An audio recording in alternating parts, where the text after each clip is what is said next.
Well, friends, the snow has been falling for hours, and it seems the highway has finally disappeared beneath it. Old Pete here, welcoming you back to Radiowave Nostalgia. Tonight we're snowed in at a lonely roadside motel somewhere in 1950s America. The storm has made traveling impossible, so for the next few hours, this quiet little place will be our shelter from the winter night. We seem to have the motel entirely to ourselves. Outside, the wind pushes heavy snow past the windows, while inside, our only real company is the warm glow of an old AM radio.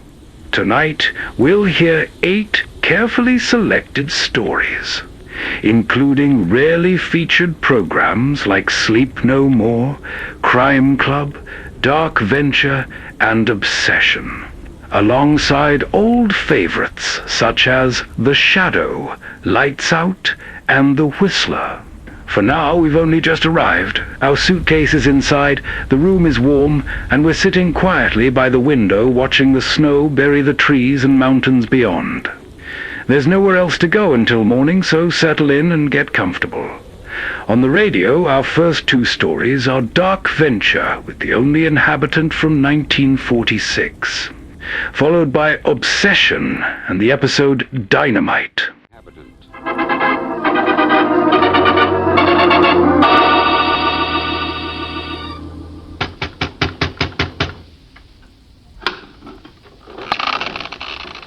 𝑵𝑗𝑚𝑬𝑳. I want to talk to you. 𝑛𝑖�ｈ𝑖𝑏𝑖𝑘𝑜, Come on. You can drop that Chinese. They tell me you can speak English fine. Oh, now I see who you are. Go away. No, you don't. Go away. Look, they tell me you're the wise old grandpa around here. Well, look, Grandpa, you're going to tell me what's wrong. You're going to tell me if I have to choke it out of you. What is it you want to know? Here's what I want to know. Why am I poisoned everybody? You'd think I was one of those guys in the mouthwash ads back in the States. Even my best friends won't tell me. Old Joe said once we get to Harala, everything was going to be Jake. And I sweat my head off getting here, and you've got to tell me what's wrong. All right. I tell you, so you leave us in peace. Come in. So you want the truth, do you? Sure, I want the truth. Why won't this town hide me out? Why won't anybody give me a break? To understand that, young man, you must first understand what has happened to you. Nothing's happened to me. You don't think so? You tell me why you came to this part of the world, then I will explain exactly what has happened to you. Nuts to that. You're doing the talking, not me. No, my way is the only way I can help you. But listen, It is the only way. All right, I'll tell you. Why not?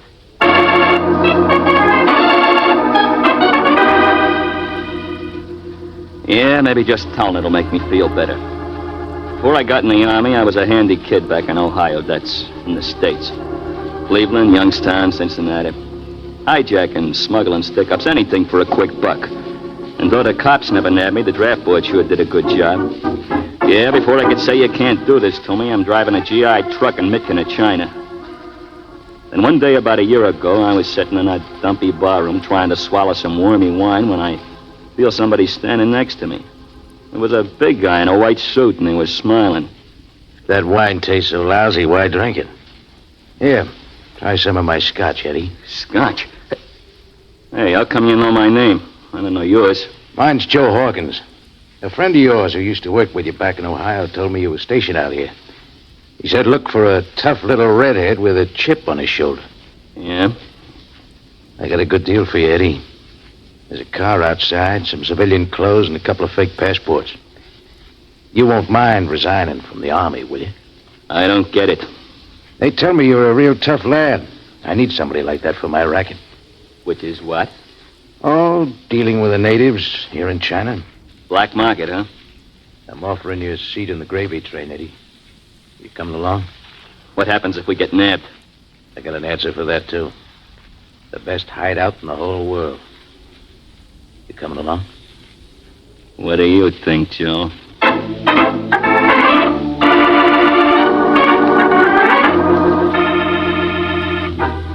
Joe and I worked all the cities and towns in that part of China, and we really rolled in the shekels. We made a good team. Joe could sure figure things out. And me, well, like Joe said, in his racket, he needed a real tough lad. There's the gas truck, Joe. Behind those trees. Right where you told the driver to park it. Yeah, 3,000 gallons of gas. That's 10 grand in the kitty, little man. Come on. 10 grand less 1,000 for the driver. Yeah. Hey, where is he? Here he is in the cab. He fell asleep waiting for us. The jerk, he could have been nabbed. Better wake him up so we can pay him off and get out of here. Oh, wait. Huh? Don't you have no consideration, Joe? Don't you know it ain't polite to wake a guy from such a nice sleep? This way's better. Gotta hand it to you. How do you do it, kid? What do you feel inside? Help me dump him out and let's get out of here.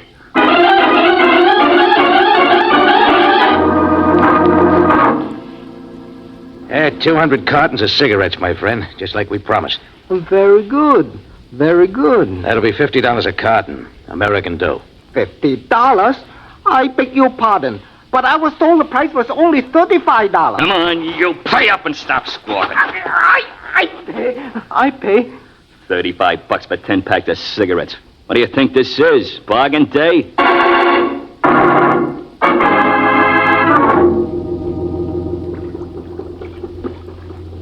It's pretty risky, kid, working a boat like this. What do you mean? Smuggling these guys across. They're Jap collaborators. The money's A1, ain't it? Yeah, but... Hey, what's that on the shore? Lights. Chinese soldiers. We're in trouble. Yeah, turn off that motor, quick! Hey, what are we gonna do? Those Japs are all down in the hold, ain't they? Sure. And the hatch is locked? Yeah, they're all locked in, you know that. I'm a pretty good swimmer. How about you? Yeah, okay, Then but... give me that axe, quick, before those Chinese turn a machine gun on us. What are you gonna do? Hey, Yeti, you going nuts? You're scuttling the boat. We can swim to shore easy from here. What about the guys on the hold? Drown like rats. Let's try to turn back. What are you talking about? They've already paid for the trip. Besides, you said they were Jap collaborators, didn't you? What's the matter, Joe? Ain't you patriotic?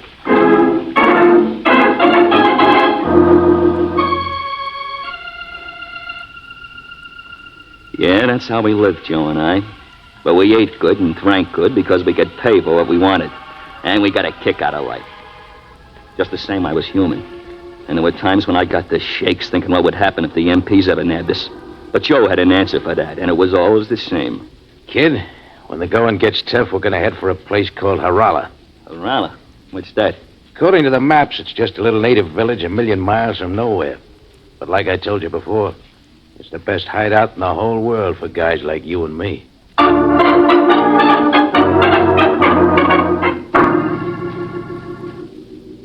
Then about 3 months ago, we were in a mangy little town on the border. We found a room in a little hotel and were sleeping off a hard drunk. It must have been about 3 in the morning. Oh, hey, who's there? Military police, open up. Joe! Come on, through the window. Hey, look. Look, there's more of them down there. Where's my gun? Don't be nuts, they'll cut us to pieces. Then what do we do? We open the door like the man says.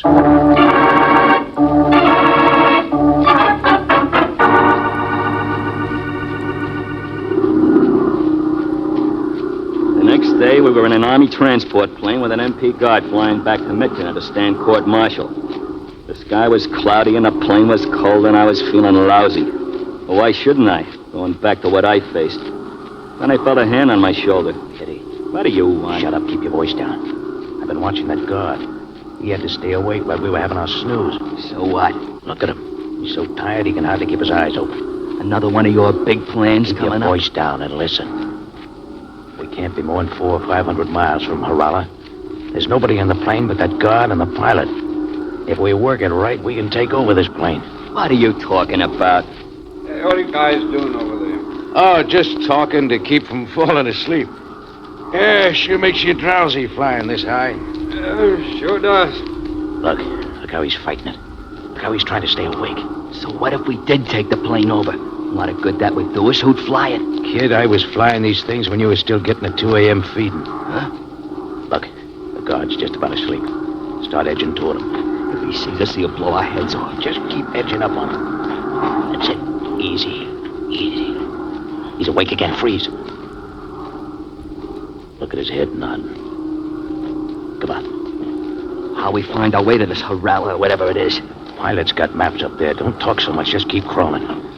Guards in dreamland. Yeah. Right, grab him. Do it quick, Eddie. Do it quick. Was that quick enough, Joe? Give me his gun. All right. Come on.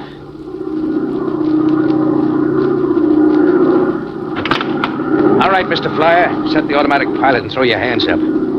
You've just lost your job.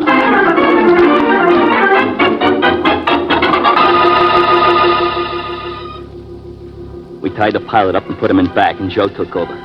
For a couple hours, everything was okay. Then towards night, a storm came up.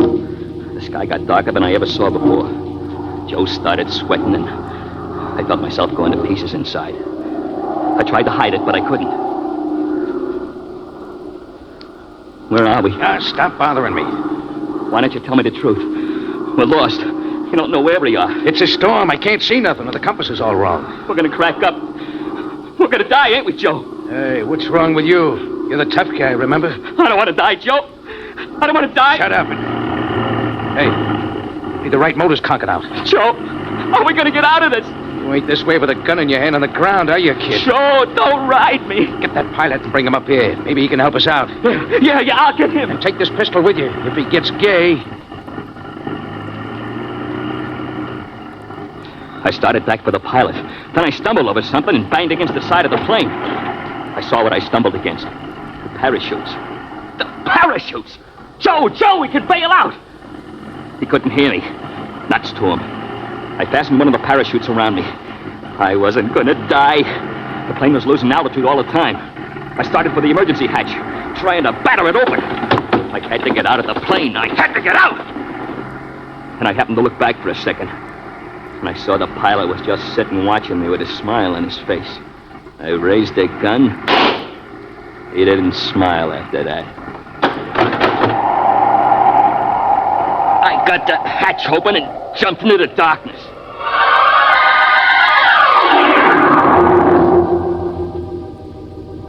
I must have passed out when I hit the ground. I woke up with the storm gone and the sun shining in my face. Just lying on my back looking around at this wilderness. It made me sick inside. All alone in the middle of China, that's all I could think. I climbed to my feet. All alone. I felt myself getting panicky. Then I saw something that made me think I was going nuts. No, it was real. About 20 feet from me was a pitcher of water and some bread. I went over to where I saw the bread and water. Footprints in the dirt. I didn't care about eating these footprints. I could follow them.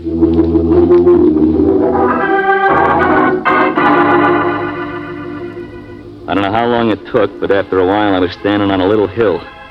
And down below, all by itself, was a hut. There didn't seem to be anybody around, but out of the chimney came a trickle of smoke. I took out my gun. I couldn't take chances. I didn't know what I'd find inside that hut.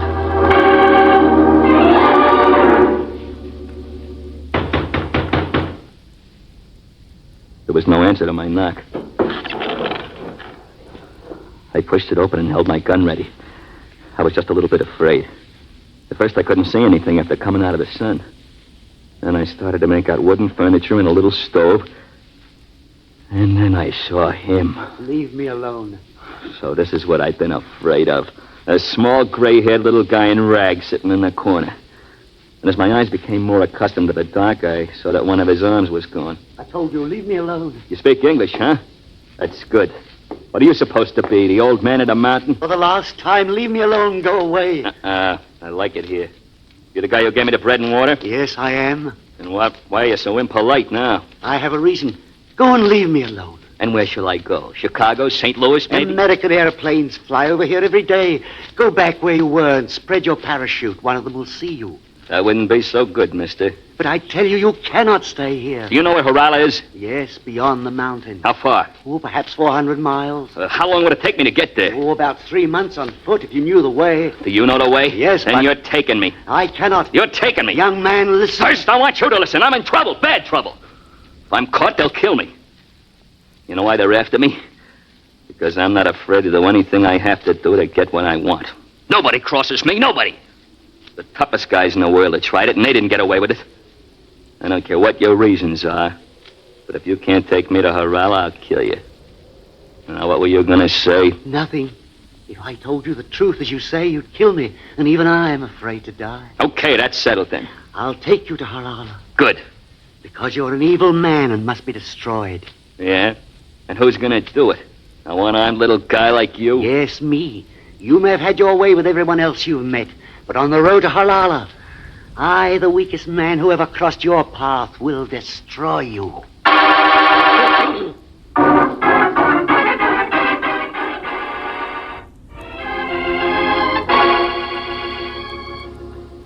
During the next few days, while we got ready for the trip to Harala, I learned a little about this strange old duck who lived out here in the middle of nowhere. His name was Henry Gordon. He was an Englishman, but he'd spent the last 30 years here in China. When he said he was going to destroy me, I wanted to laugh in his face. A little runt with only one arm who didn't weigh 100 pounds. Just the same, I wasn't going to take any chances. And when we started our long hike, I kept him ahead of me all the time. And that night when we made camp, he began to understand that he wasn't dealing with any dope. How's the food coming? It's almost ready. How far would you say we traveled today? Oh, perhaps 10 kilometers. Kilometers? How come you talk so good? I was educated at Cambridge. Why did you become a hermit? Here's your food. Okay, hey, wait a second. Don't go away. Huh? Sit down. You must think I'm a pretty dumb guy. I don't understand. I ain't forgotten you promised to destroy me. Well, one good way would be to poison my food. The food is not poisoned. Just to make sure you eat from this plate first. But I... Look, when I say something, don't argue with me. You eat from this plate first. All right, if you wish. Yeah, I wish. And here's something else you better know, Pally. In case you figure on waiting until I fall asleep and then beating it. In case you figure that's your way to get me, you can forget about that, too. You see this belt? While we sleep, I'm tying you to me. We're going to be real close, you and I. I see. Yeah. I'm playing it smart, Pally.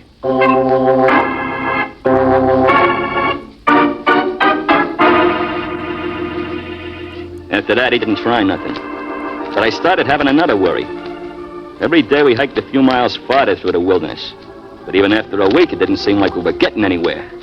Then I started thinking maybe this guy was taking me around in circles. Maybe that's how he figured on destroying me. Hey, Pally. Yes? Stop for a minute. I want to talk to you. Well? How long do you figure we'll have to hike through this wild country to get to Harala? Oh, 3 months, 10 months, who can say? Oh! From now on, every time you give me one of them phony answers, you're going to get smacked like that. Now, how many days?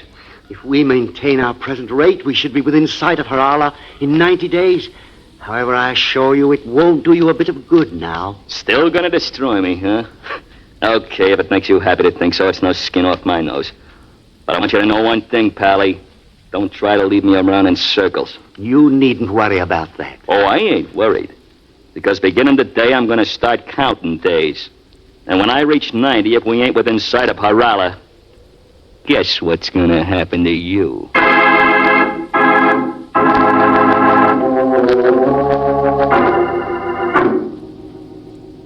But I guess the old guy was on the up and up.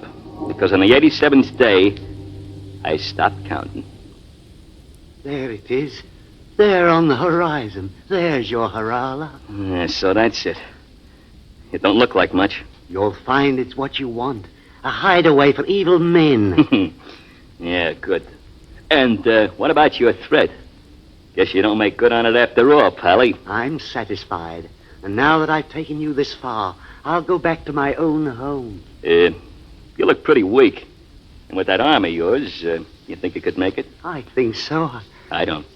I don't think you could make it in a million years, Pally. Besides, I can't really let you go back because there's just a chance that someday somebody else may come along and you tell about me. So I'm going to give you a great big break. A what? This. Who destroyed who, Pally?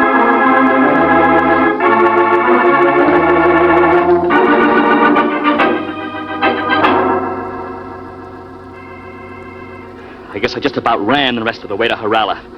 But it sure wasn't nothing for a picture postcard. A stinking little town with dark wooden houses all crowded together. Oh, I didn't care about that. Let it be a hideout. Nobody'd ever find me in a million years. That's all that mattered. When I got here, it was already night. But I found a barroom quick enough. It was pretty crowded. Not with Chinese, but with white guys. Every one of them probably in the same boat as me. I went in to get a drink and maybe find out where I could get a room. I'll never forget it, never. Hey, bartender, you savvy American? Sure. Why not? What's you go... Hey! What's the matter? Get out of here! Huh? What are you talking about? Get out of here right away! Get out or I'll kill you!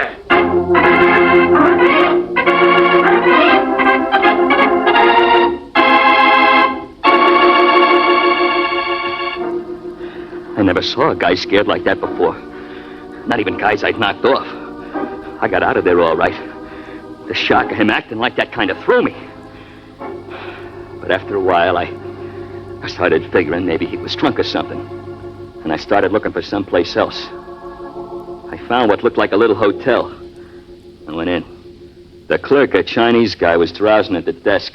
Come on, wake up. I want a room. Wake up. Oh, what? A room. I want a room. A room? Yes. Oh, hey, get out.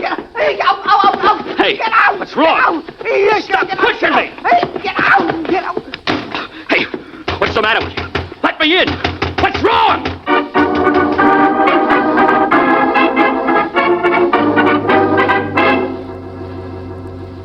That's what I ran into when I first came to Harala. And it's been like that ever since. I've been going nuts. What's wrong with this town? Why don't nobody help me? Someone told me to see you, that you're some kind of wise man. Okay, tell me what's wrong, wise man. Tell me what's wrong, or so help me, I'll kill you too. I told you I would explain, and I shall. But after I have explained, my advice is that you take the gun and turn it on yourself. What are you talking about? This town will never shelter you, nor will any other town in all China. But why? Why? Because Henry Gordon was right. He did destroy you. You're crazy. When I got what I wanted out of him, I killed him. You killed him too late. Why do you suppose he was so crippled? Look, I don't get it. Why do you suppose everyone in Harala runs away from you when they see your face? What are you talking about? Because on your face, they see the evidence. So you made him sample your food. So you kept him by your side the entire journey. How very clever of you. Yes, the weakest man of all destroyed you, my friend. Why do you suppose Henry Gordon was the only inhabitant of that valley? Because he had what he gave you, leprosy.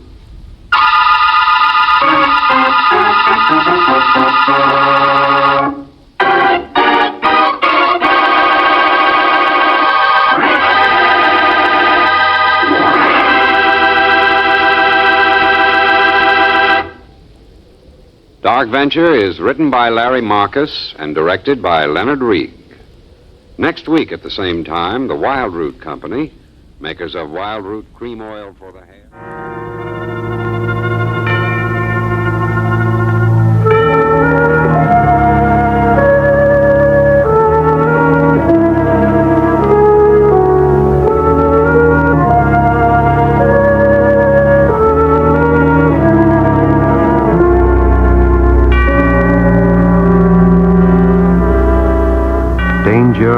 High explosive, a red sign of warning to which everyone guarantees clearance. Too few, however, recognize that danger sign in the eyes of a woman whose mind...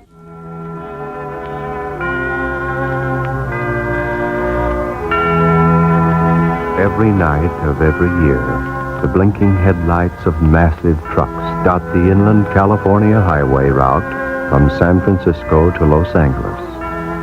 Some carry produce from Imperial Valley. Some carry oil from the refineries at Long Beach and El Segundo. Some, which travel a special route, carry cargo identified only by a small red flag and a sign which reads, "Danger, keep your distance." These trucks carry nitroglycerin, dynamite, whose dormant power and force of destruction burns like a fuse in the minds of the drivers until dynamite becomes an obsession. I work in Joe's place. It's an eating place just off the main highway about 30 miles south of Bakersfield. Most of the truck drivers who stop there call me by my right name, which is Mabel. Except for one or two who think they're being real clever when they call me Toots or Beautiful. So I guess it was mostly on account of the way this Fred first spoke to me that caught my attention. The Bakersfield crowd had just pulled out, and I was cleaning off the tables in the back, so I didn't see him come in. Then suddenly I heard him say, "Oh, miss." "Hello." Hello. Say, can I get a cup of coffee? That's what I'm here for. Cream and sugar? Nah, just cream. How's the apple pie? Terrible. I'll have a piece. New on this run? Uh-huh. Just started today. What are you carrying? Oil? El Segundo or Long Beach? Long Beach. You ought to carry HEs. You make more money. What's HEs? High explosives. Glycerin, dynamite, that stuff. Here's a fork. Oh, thanks. Maybe if you carry that, you won't live long enough to spend the extra money. I know a lot of truck drivers. They look like they're still alive to me. Well, maybe they're just lucky. Maybe they're just smarter. The guys who drive produce and oil have to work 3 months for what you make in one HE run. Yeah, that's what I mean. They wouldn't pay that kind of dough if it wasn't plenty dangerous. Only been one blow up on the route in over 2 years. Well, just the same, I think I'll stick to oil. I always figure if you gotta die, it's kind of nice to die of old age. You know, I'm a fatalist. I always figure that when your time comes, you're going to go and nothing can stop it. Well, that's no reason to go out looking for it. There's no reason to be afraid either. Why'd you say that? I don't know.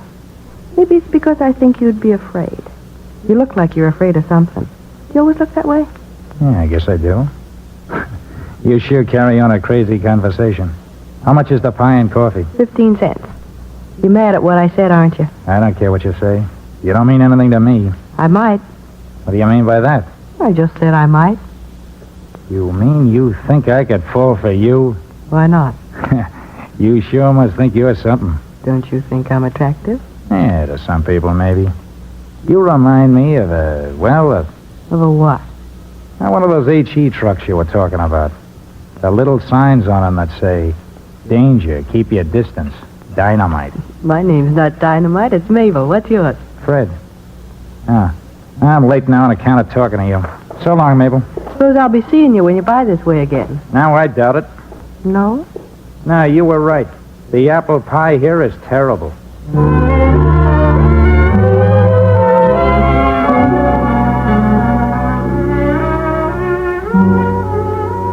He was a funny kind of guy for a truck driver. I'd never seen anyone like him before. He even made me feel a little foolish about the things I'd said to him. I guess that's why I was glad to see him leave and glad to hear he wasn't coming back. He sort of got on my nerves. And then one night, a couple of weeks later, I was waiting on an HE driver named Steve. Steve and me, we'd go out on dates sometimes when he wasn't running HEs. I think he really liked me. Gee, that coffee hits the spot, Mabel. How about some more cake, Steve? I haven't got time. They're repairing the highway a few miles down. They'll probably hold us up there for a while. So I better get started. You gonna be down south for long? No, I'll be back for the weekend.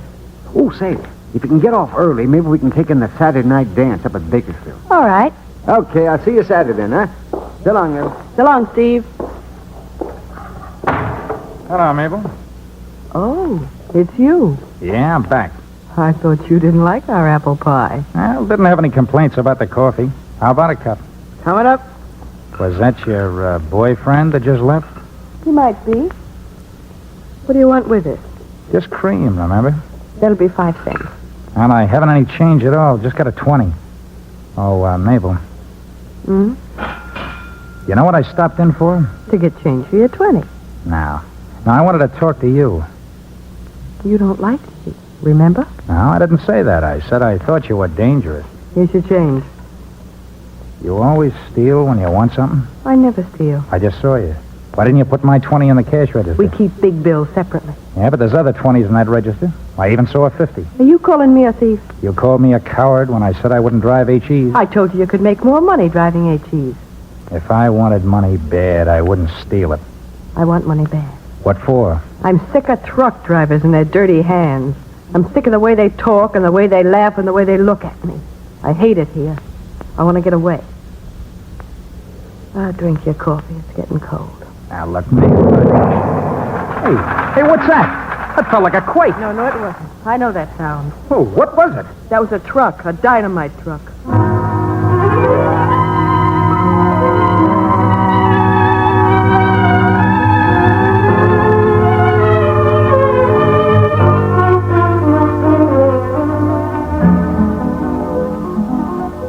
Fred said we should drive down to where it happened, see if we could help.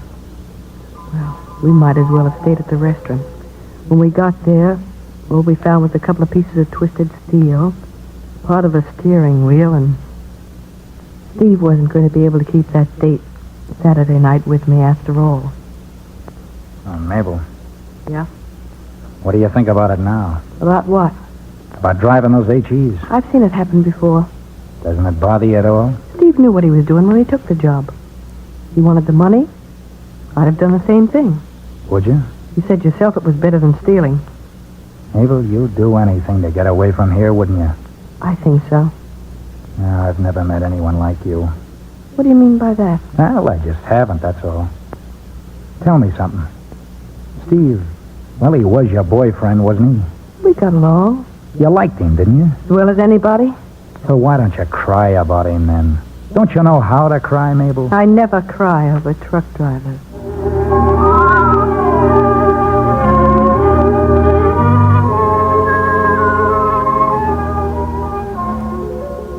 A week went by, and the Dynamite Company was having a lot of trouble trying to find someone to take Steve's place. The chief dispatcher, a fella named Nick, was talking about it at the counter one morning. Yeah, that's the way it goes, Mabel. One blow up and every guy on the run starts getting buck fever. Still haven't found a driver yet, huh? No. Of course, you can't blame the poor devils. Most of them have wives and families. All it takes is something like this to make them realize. Nick, Yeah? do you know a driver named Fred? Oh, yeah, he's a new man. Been driving oil, I think. Yeah, that's the one. Have you talked to him? Nah, those guys are hardly ever interested. They try to get attached to that safety run of theirs. This one might be interested, though. How do you know? Well, I don't. I just have a hunch he might be. Hey, Nick, What? why don't you talk to him, see what he says? What's the idea, Mabel? No idea. You said you needed a driver, and well, this might be your man. Okay, I'll see the guy if you think there's a chance of getting him. Be sure you don't say anything to him about me, huh? No, I won't. What's your connection, Mabel? Let's just say I'm interested in seeing the guy get ahead.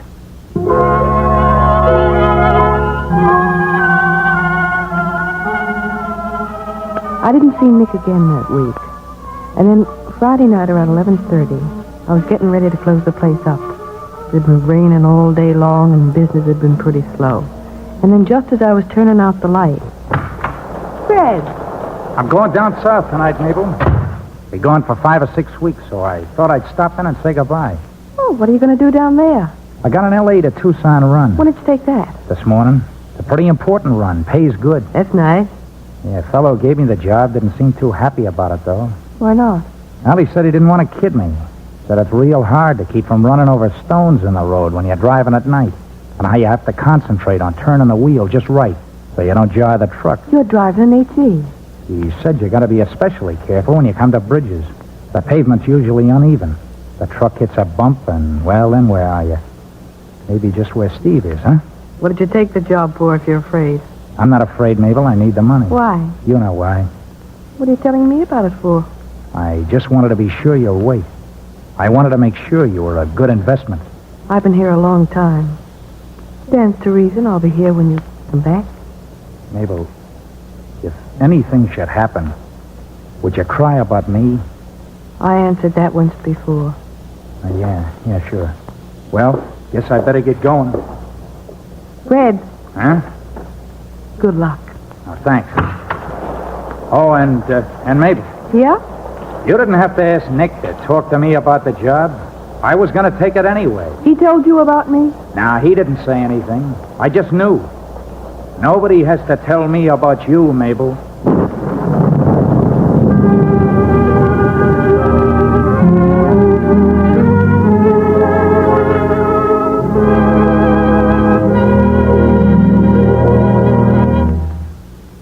Can't you read, Fred?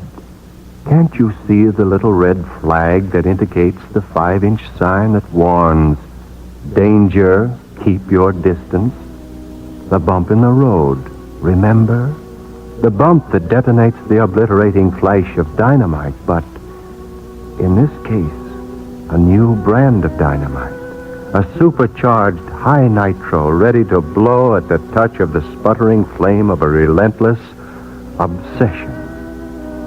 In just a moment, we return to our story.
To return to the explosive-laden atmosphere of the story of Dynamite, starring Susan Hayward.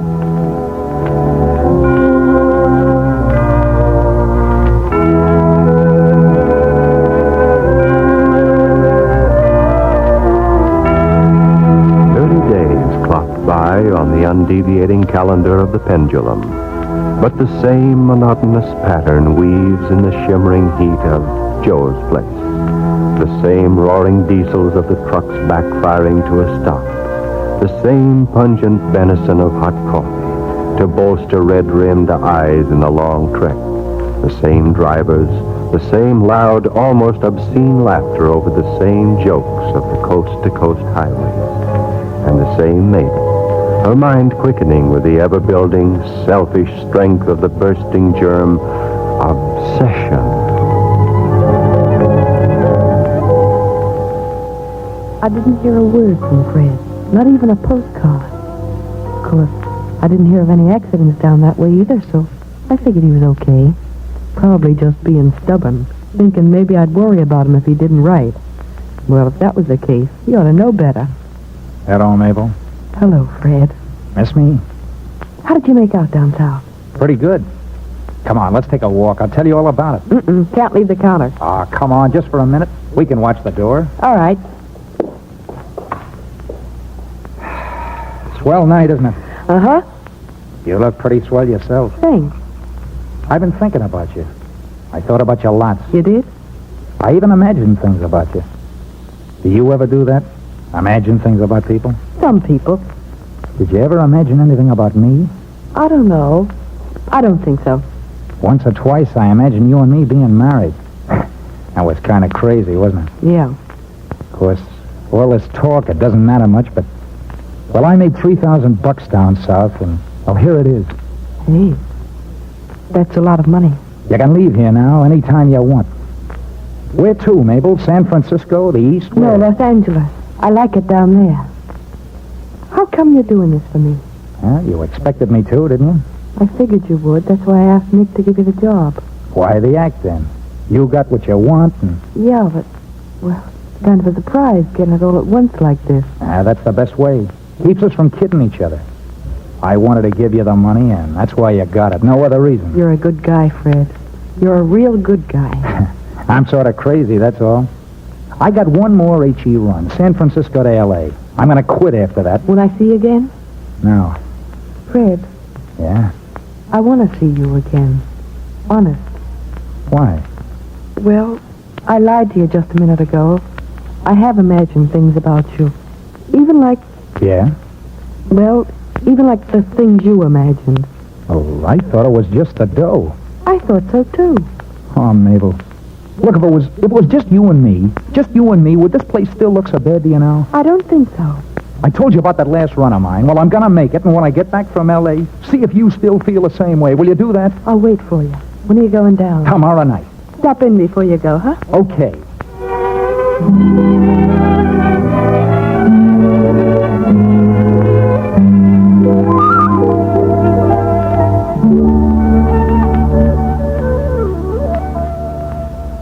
Don't you want to take some coffee with you? All right. Better hurry it up, though. I'm late now. Here you are. Hope it stays warm. Thanks. Well, I'll be seeing you. When? I'll be back Saturday. Say, you like dancing? Sure. They're having a big dance up at Bakersfield Saturday night. Maybe we could go. That'd be swell. Okay, then it's a date. It's a date. And, Mabel, Yeah? hang on to that dough. I'll have another 1,000 to put with it when I finish this run. Maybe we can buy something we both want with it. Sure, Fred. Hey, Fred. Oh, Nick. Hiya, Nick. Yeah.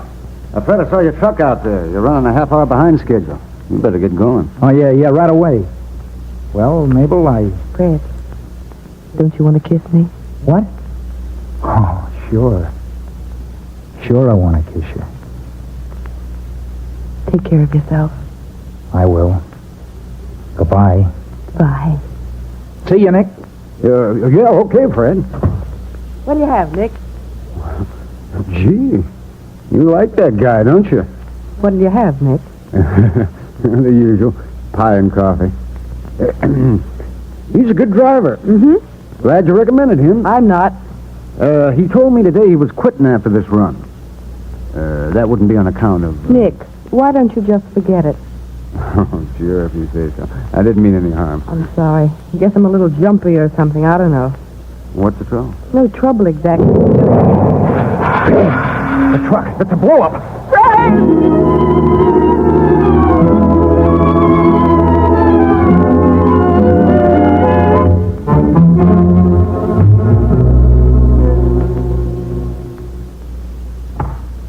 Nick, did you... Yeah, it was the truck, all right, but... Oh, Now, listen, Mabel. It wasn't so bad. Fred jumped before it happened. He was thrown clear. Something must have gone wrong with the truck, and he noticed it before it was too late. Fred's all right? Well, not exactly. You see, he got a shock from the concussion. Where is he? I called the company ambulance. They're taking him to the hospital now. They'll do everything they can, Mabel. Is he going to die, Nick? I don't know anything about those things. But look, I'm going to the hospital myself. I'll call you as soon as I find out something. I'll be here.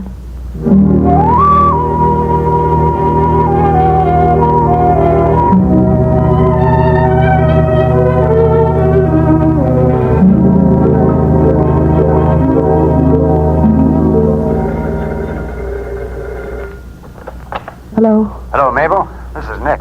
I'm calling from Bakersfield. Fred's going to live, Oh, but he's deaf. deaf? Yeah, they aren't sure yet if it's permanent. There's a specialist here who says he may be able to help Fred if he can operate on him right away. Operation. Going to cost a lot of dough.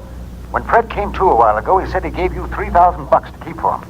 Better hop a bus and come on up here. And bring the money with you. We're going to need it. Money? You got it, haven't you? Yeah. Yeah, I got it. Good. We'll catch a bus up here right away. Stanford Hospital in Bakersfield. All right, Nick. Goodbye. Money. $3,000. He gave me that money. To get away, to go to Los Angeles. No other reason. To get away.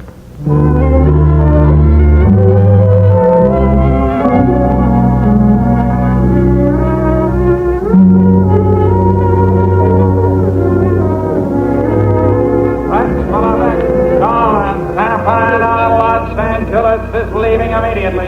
Passengers to Lubbock, Gorman, San Fernando, Los Angeles. All aboard, please. The bus is now leaving.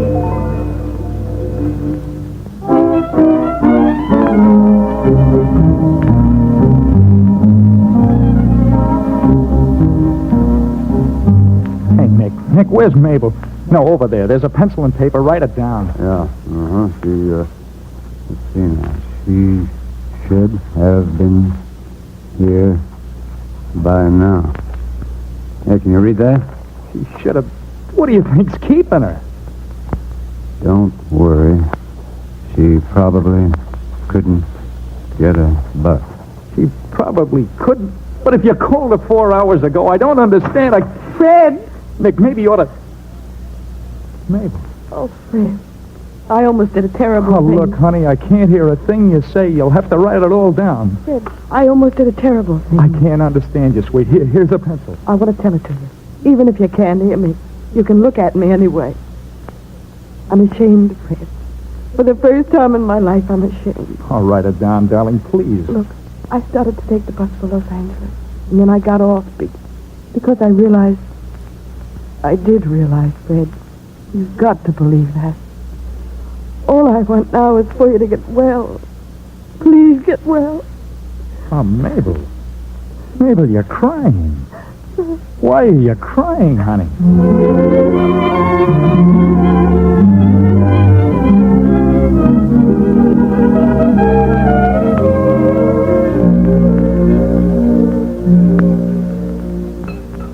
More apple pie? No, thanks. I think that'll do me. Yeah, what's the damage? 30 cents, penny tax, 31. Yeah. Just right. Thanks. Mabel. Hello, Fred. Honey, I got some terrific news. What is it? You know those oranges I've been carrying from Santa Ana? Uh-huh. Well, I always have to make a check-in stop at L.A. with them. This morning when I stopped off, the guy there hands me this. Oh, Fred, this is swell. I'm going to be a dispatcher. What do you think of that? Gee, it's wonderful. Yeah, and you better start packing. We'll be leaving for Los Angeles the first of the week. We're going to live there? Sure. You always said you wanted to, didn't you, honey?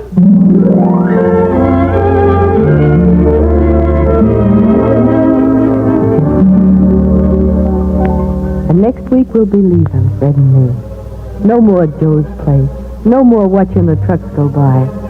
Oh, by the way, they rerouted the HEs. They don't come by here anymore. And maybe it's just as well. So, you know, any guy that'd drive one of those things is playing with dynamite.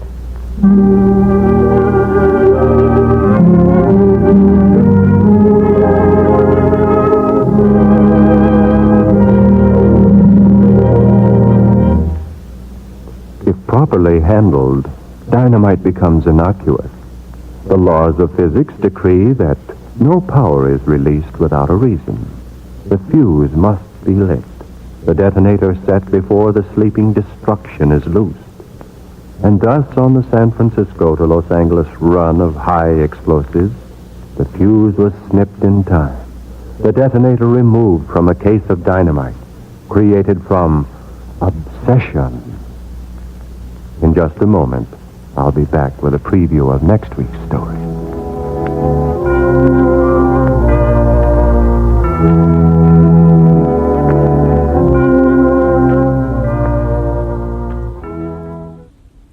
Those first two stories were wonderfully atmospheric, weren't they? Dark Ventures, The Only Inhabitant, and Obsession's Dynamite gave us exactly the kind of uneasy company a night like this deserves. Outside, the snow hasn't slowed at all, and with the highway still buried beneath the storm, it's becoming clear that we'll be staying here for quite a while longer. So, we've left the warmth of our room for a moment and wandered down to the motel's little vending area to find something to eat.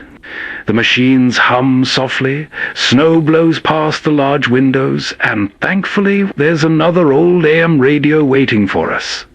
Playing next is Lights Out with Battle of the Magicians from 1946, followed by The Whistler and the Seeing Eye from 1945.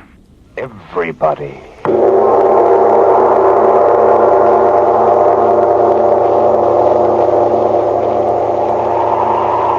This is the witching hour. It is the hour when dogs howl and evil is let loose on a sleeping world. Sit in the dark now and listen to Lights Out.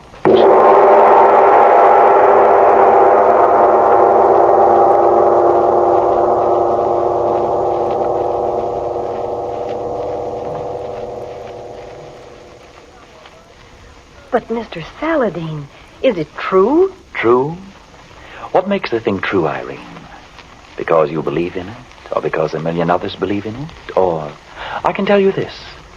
The Penal Code of Haiti contains a section promising death to any who create zombies. And if the sober lawmakers of the country believe enough of it to put it into their books of law, well then... But it's impossible to raise the dead, Mr. Saladin. Impossible? I wonder. The folklore of every country is full of tales of bringing the dead back to life, bringing them back to serve the living. There are tales of vampires, ghosts, werewolves. But they're superstitions. Surely you don't... Who am I, my dear Irene, to say where truth ends and superstition begins? I'd like to know some more about zombies. I've told you all that is known of them. How they are living, yet not living, dead. How they are summoned from the grave by the black magic of some sorcerer. How they must do his bidding until he wearies of them. But must these poor dead people... Well, I mean, isn't there ever any rest for them? Can't they... Can they not die again? Yes, there is a way. Zombies eat, you know, even as human beings do. But only when they are fed. They will not seek food for themselves. And if they eat salt, if anything containing salt so much as passes a zombie's lips, then he must return forthwith to his grave. Oh, but Mr. Saladin... That's the tale, Irene. I do not make it up. But... Look you, these creatures of the darkness, these unholy beings of superstition, they must obey laws. Nature has its laws, so there are laws of the supernatural. Immutable laws that all its creatures must obey, even as we creatures of nature must obey ours. You speak of superstition. But superstition is just belief. Ah, it is so. But we have been taught only in recent years to believe in certain things that science has learned. The germ theory of disease, for example. But that's true, Mr. Saladin. Perhaps, yes. I do not deny it. There's ample proof. There's also ample proof of the existence of supernatural beings, if one will take the trouble to look for it. Not proof. Proof indeed. But, it appears we have a visitor, Irene. Yes, sir. I'll see who it is, Mr. Saladin.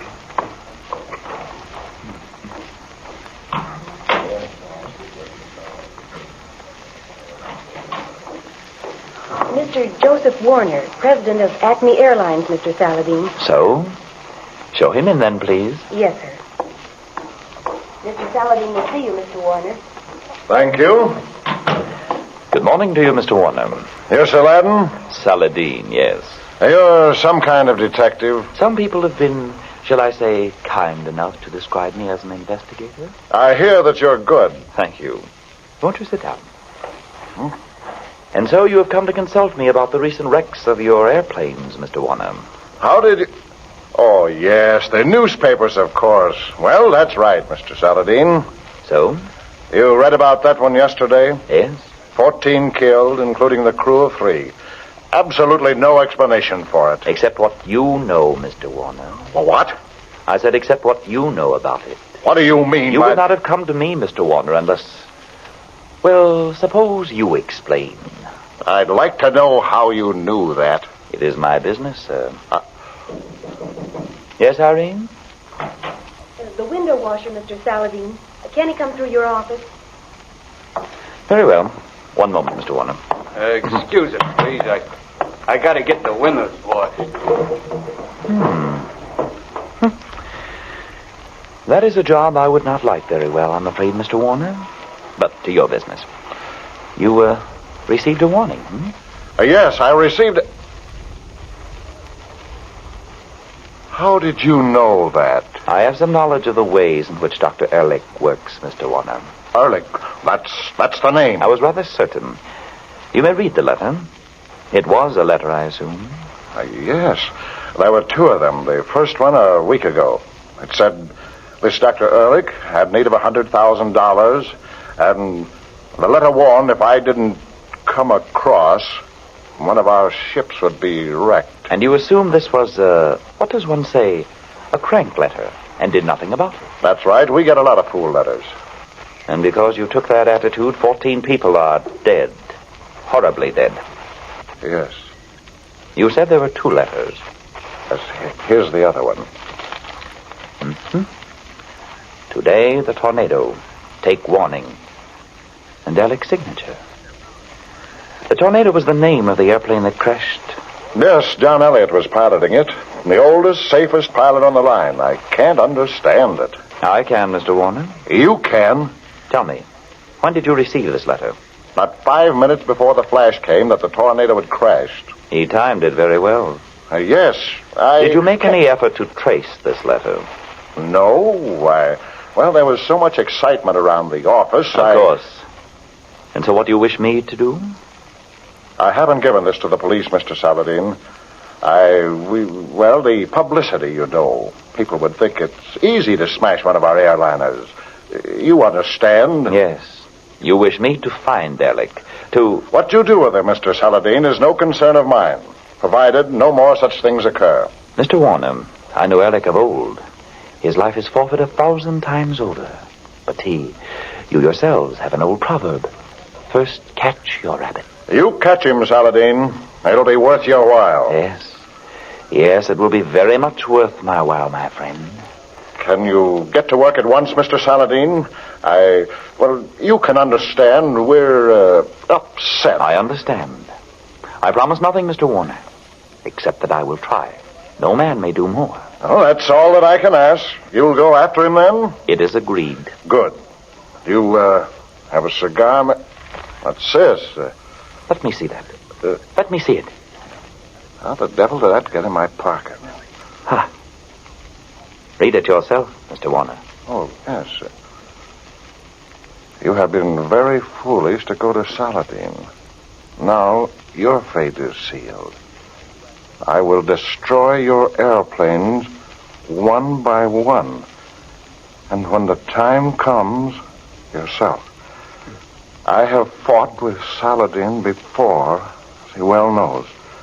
This time is the last, Eric. So, my friend, you have brought upon yourself. He knows. How could he? Down on the floor, quick!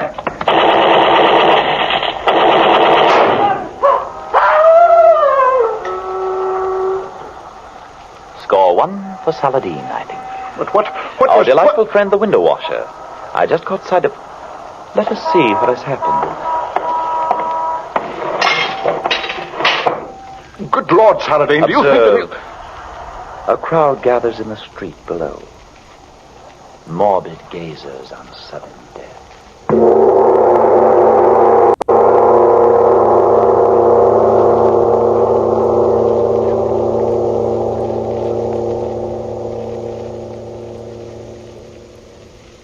O'clock, Mr. Saladin. Thank you, Irene. If you are ready. You won't hurt me, Mr. Saladin. I give you my word, Irene. I'm afraid. You need have no fear. No harm can come to you while I live. I do want to help you, Mr. Saladin. Only Listen to me one moment, Irene. Of 50 girls who applied for this position, I selected you. I've not told you why. No, I never could understand. It was for one reason, Irene.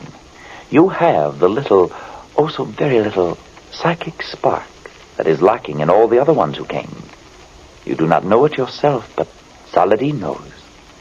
I must use you, but I shall not unless you consent wholeheartedly. I'll do it, Mr. Saladin. I trust you. You will not lose by it, my child. Look, then, we have a little time. Sit here. Sit comfortably. So. Now we begin. Look into the crystal. Look deep into it, my child. Say over and over to yourself. Early. Early. Early. Early. Early. Early.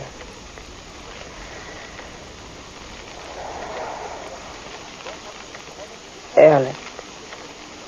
Alec. Go and seek out the soul of Alec the magician while he sleeps. Go and find him, Irene. Find Alec. Find Alec. Search deep in the crystal globe. Alec. Alec. Alec. Alec. Who calls Alec? It is I, Saladin, that calls Alec. What do you want, Saladin? You will tell me where I shall find you, Alec. No. I shall not. You will tell Alec. No. I am master of your soul that wanders now while your body sleeps, Alec. You will tell me where to find you. I will not. Tell me. No. No. Tell me. In the tower. In the tower. I will not tell more. You will, Alec. Tell me.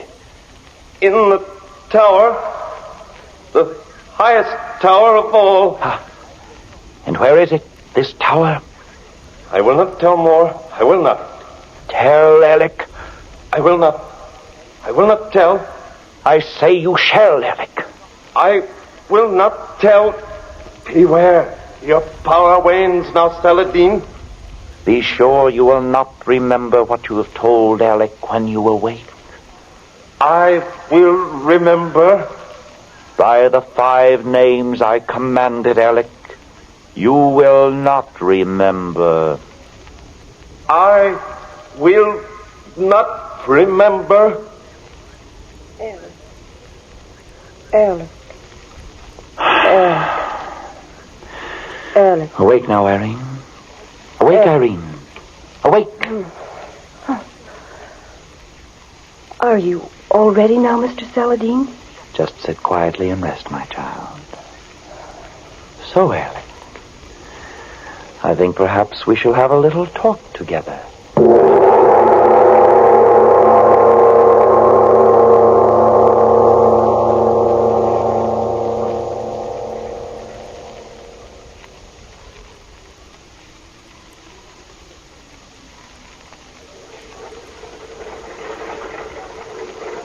Hello, LeBlanc in trip 5. Radio check, please. KCT to LeBlanc and trip 5 on the line. Okay. LeBlanc to KCT. How are you, Shorty? KCT to LeBlanc. Okay, Frenchie. Who's your pilot today? LeBlanc to KCT. I do not know yet. Charlie Butler is sick all of a sudden. That is what I wait for. KCT to LeBlanc. Better see your records are straight before you take off, Frenchie. LeBlanc to KCT. That is not my business, Shorty, my friend. I am just co-pilot. I pull up the landing gear, sometimes land. I just go along for the ride. KCT to LeBlanc. Okay, Frenchie. Jazz your motors when your pilot's ready. I'll check you off. That's all, KCT. Are you the co-pilot on this trip? You scare me a little bit. Yes, sir. You are pilot? I am the pilot. Yes. We are ready to take off. We are ready long time. Your papers are all right? The manifest is all right. Yes. I am Francie Leblanc. Yes. Well,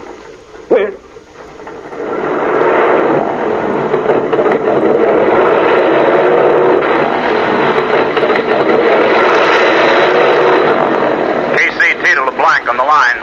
Okay to take off. Ceiling unlimited. Visibility unlimited. Temperature 44. Dew point 28. Barometer 29-90. Okay to take off. KCT to LeBlanc. Bye. LeBlanc to KCT. Merci, Shorty. I see you Thursday. LeBlanc to KCT. Bye. Happy landings, Frenchie.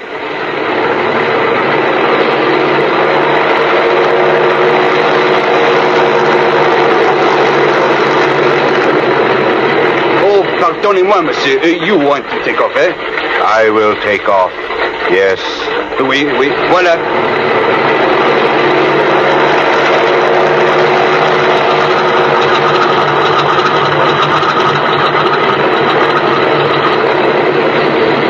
Up gear. Up gear, sir. You have checked everything, LeBlanc. We have checked everything. We are all right. Just long buggy ride. 10 passengers, mail, express. Right. How you like this plane, huh? All right. Excuse me, I do not think I catch your name, please. My name is Ott. Edward Ott. I am pleased to meet you, Monsieur Ott. You know what? I think I remember that name. There was a pilot named Ott that died 2 weeks ago on east end of the line. Is that so? Oui, it is so. He is a relative of you, Monsieur Ott? No, he is not relative. So? You like me to fly her a little while? No. I am pilot of this ship. I will do the flying. Ça va, monsieur.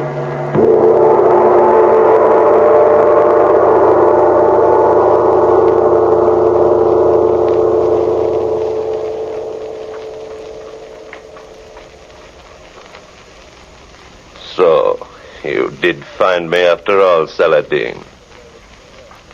The very clever Saladin.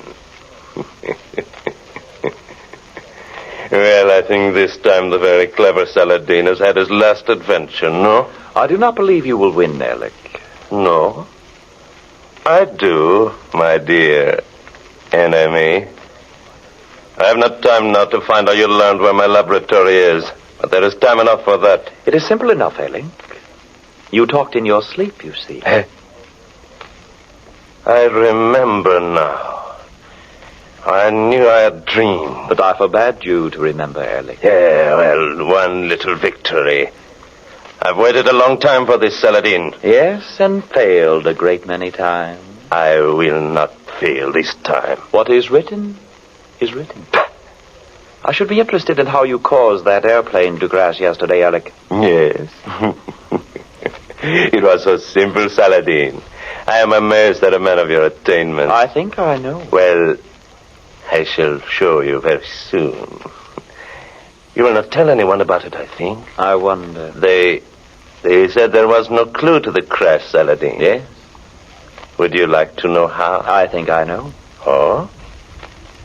Well, you too know something of black magic? I know a great deal of black magic, my friend. Shall I show you? Are you afraid of snakes, Saladin? No, Eric. Let us see. This bit of paper. Twist it. So. And you see it is but paper, Saladin. But now, look at it. A cobra. You are clever, Alec. But look now. Harmless paper again. No. I am not entirely powerless, Alec, even though my hands are bound. How did you? I thought that only one man in the world. Perhaps I am the man, Alec. Look at the paper closely again. I fear I underestimate. You see? It really is the snake, Alec. Curse you! I'll have your heart for that. Perhaps. But perhaps you had better get to your zombies again. Zombies? How did you know? It is possible that I read your mind, Alec. So. Well, you have guessed it. I told that fool Warner that I would smash every one of his planes. Now, even now, he is about to lose another. So? And how do you propose to do it, may I ask? Read my mind, Saladin. You challenge me? Yes. Very well, then. I read this. A living dead man is at the controls of the ship you intend to destroy. I do not know how you propose to control him. Radio. So he is to crash the ship full of passengers near an airport where all can see. I wonder... Saladin, until now I have regarded you as a meddler. A man foolishly staking his life against great odds. I am not so sure of the odds now. Saladin, you and I... No, Alec. Between you and me, there can be nothing but enmity. We are set apart to fight one another forever. Between Between us, we could rule the world. Tomorrow, Saladin. No, between us there is always war. Well, so be it then. But look for no mercy from me. I will kill you as I would a rat, Saladin. Agreed, if you can. LeBlanc and Trape 5. LeBlanc and Trape 5. To Chicago. Special weather report, please. LeBlanc, E5. Bye for Chicago. So, the first contact. That is the ship, then? That is the ship, yes. That did not sound like the voice of a zombie, Alec. No. That is Miller, the co-pilot. He does the bidding of my dead man. So, and now the little drama begins. Will you listen? It is your drama. Now. Quite so, my friend. I must get to work. Ehrlich, calling pilot up in trip 5, Acme Airlines. Ehrlich, calling pilot up in trip 5, Acme Airlines. Out in trip 5. I hear you. Give your position. 5 miles southeast of Chicago. Good. You will do as I tell you. I will do as you tell me. Who is speaking, please? What is enough from you? Be silent. Yes, sir, but... You are under pilot's orders, LeBlanc. You will do as you are told. Who are you, sacre? Be silent. Yes, sir, but... Yes, sir. Now up. When you arrive above the Chicago airport, you are to circle the field 3 times full motor. I am to circle the field 3 times full motor. And then when I give the word, you are to climb to 2,000 feet. I am to climb to 2,000 feet. And then I will tell you when. You will tell me when. And you will dive the ship full motor into the ground in the center of the field. I will dive the ship full motor into the center of the field. That is all. Hello. Who is it that makes the... Silence him. Oh. You have thought of everything, Eric. Yes. This pilot, he died 2 weeks ago. I secured his body. You add grave robbery to your other crimes. But of course. I must have one that was a pilot. And he obeys without question, you see. So far, yes. But you have not won yet. I am close enough, Saladin. I wonder. Ut! Report your position. Southwest of Chicago Airport. I can see the field. Good. You are ready? I am ready. Your co-pilot? He is here. He will not interfere. Report when you are over the field. I will report when I am over the field. Alec, what would you do if I told your zombie what to do? Ut! You are to obey only Alec's commands. I will obey only Alec's commands. Do you mind if I talk to him? Go ahead and try. LeBlanc? LeBlanc? Who calls? Do you hear me, LeBlanc? I hear you. Est-ce que vous avez un morceau de serre? De serre, monsieur? De serre, oui. Peut-être, monsieur, mais pourquoi? Stop. What did you say to him, Saladin? You do not speak French, then, Alec?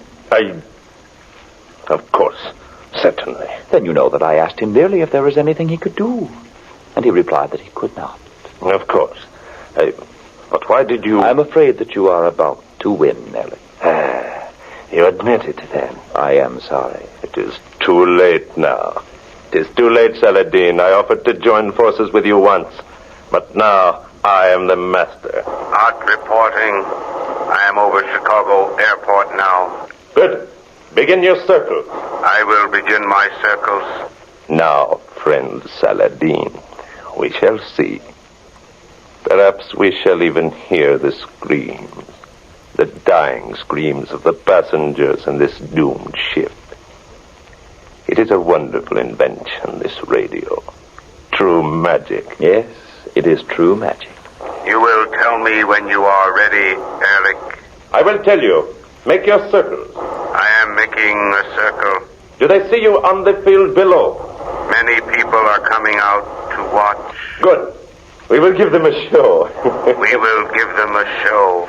LeBlanc. LeBlanc. Oui, monsieur? You may speak to him as you wish, Saladin. It is too late now, and he is powerless. Yes, I am afraid so, but... LeBlanc, avez-vous des serres? Oui, monsieur. Il y a des petits grains ici de mon déjeuner, mais pourquoi? Écoutez, le pilote. C'est un loup-garou. Hein? C'est vrai, monsieur, mais... Écoutez, mettez le sel sur ses lèvres, dans sa bouche, comprenez? Vitement. There is nothing you can do, Leblanc. Hot, are you ready? I am ready. Vitement, vitement, Leblanc. Here, Mr. Rat, taste a little of the salt. Salt? What have you... Listen. Take over, Mr. LeBlanc. What? I take over. My work is done. Hot, come back. Come back, I say. No, my work for you is done. I go now. I go home. Come back. Come back. Come back, I say. Monsieur, I was just in time, monsieur. So, you did it, eh, Saladin? I did it, yes. So, well, you have beaten me again. But this time... It is too late, Erlich. You think so? You do not know Erlich. I know that... There he is, Barry! Fools, you will not take it! Stop it! Out the window! You are too late, gentlemen. I doubt that even Erlich could survive a 40-story fall. Monsieur, where are you, monsieur? Where are you? I am here, Leblanc. What happened? Monsieur, when I did put the salt on his lips, as you tell me afresh, he did say to me, take over. Yes, we heard him. Is the plane all right? It is under control. I am circling. Where is Ott? Where is the pilot? I do not know. He left his seat and went aft. A moment. Something is not right. Leblanc, what is it? It is the cabin door. Someone has opened it. Oh! Leblanc, what happened? Monsieur Rat, the Pilati, he jumped out. He is falling. He is going to land on the long runway. Oh. Leblanc, is your plane still all right? Yes. I am all right. But I cannot land now. You understand? I will circle until I contact the control tower. Of course, Leblanc. What is happening on the field? People are running out toward the... Oh, mon Dieu, I... Quick, Leblanc, what is it? I do not believe what my eyes see. That broken dead body on the runway. Every bone in it must be smashed, but... Yes, Leblanc. What is it? That body, monsieur. It is crawling toward the cemetery that stands beside the field.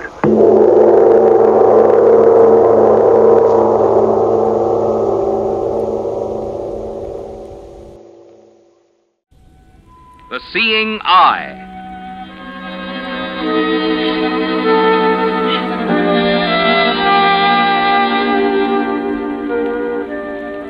There was only one love in the life of Captain Martin Quiss. It wasn't money.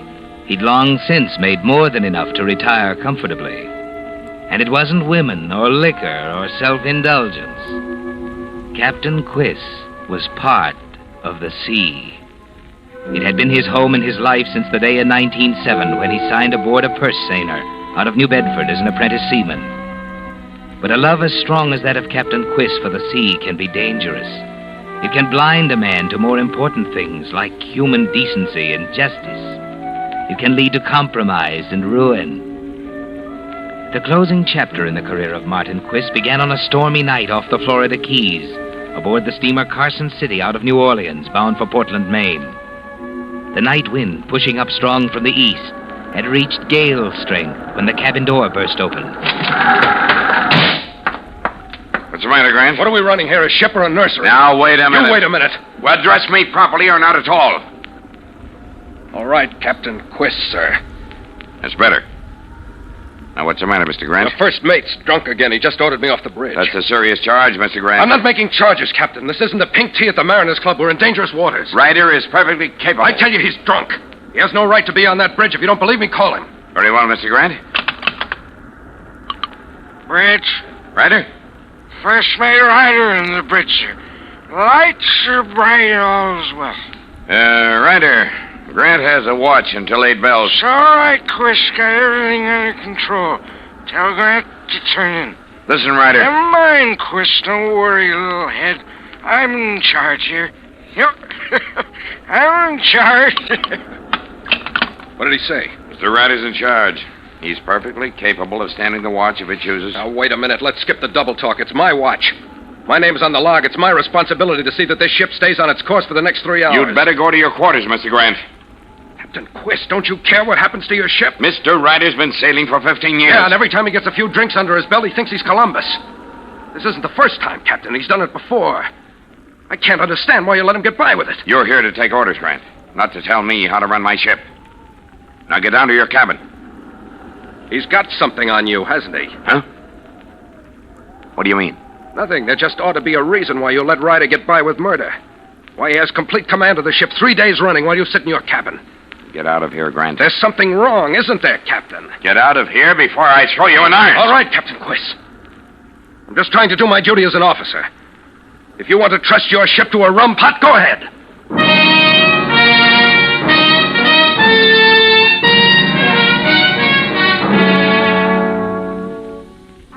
Yes, Captain Quist, there is something wrong, isn't there? Ryder has plenty on you, hasn't he? Enough to make you overlook the fact that the first duty of a master is to the safety of his ship. Enough to make you afraid to face Ryder and force the issue. It worries you, doesn't it? Instead of turning in, you sit at your desk in the cabin, thinking, wishing there were a way out. Then at 6 bells, an hour before midnight, you hear a strange and terrifying sound. The roar of the surf to the starboard.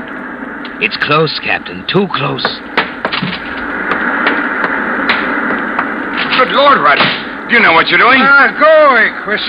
Give me that wheel. I'm sure of this. You'll pile us up. You'll pot us up on the rocks. Put your helm on. Get out of here. Put your helm.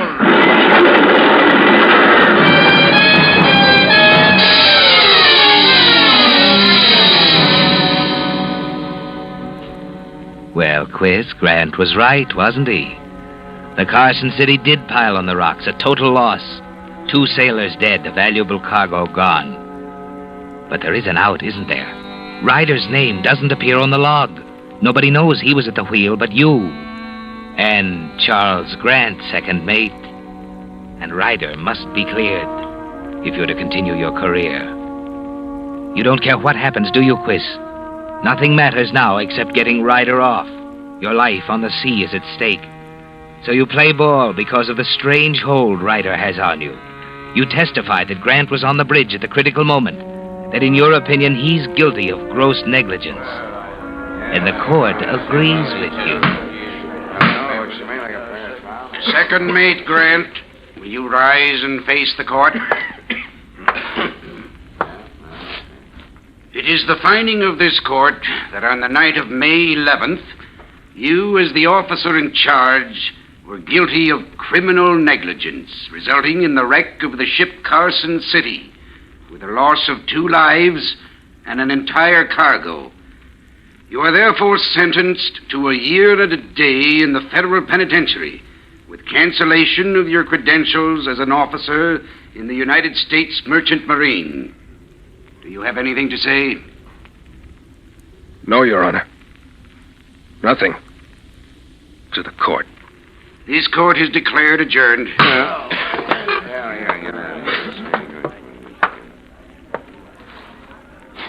Congratulations, Captain. I'm sorry, Mr. Grant. I was right, wasn't I? Ryder does have something on you. I said I'm sorry, Mr. Grant. Perjury doesn't come easy. There's got to be a reason. I'm sorry, too, Captain Quist. I'm sorry for you. Because if it takes me a lifetime, I'm going to hang this wrap around your neck and watch you sink.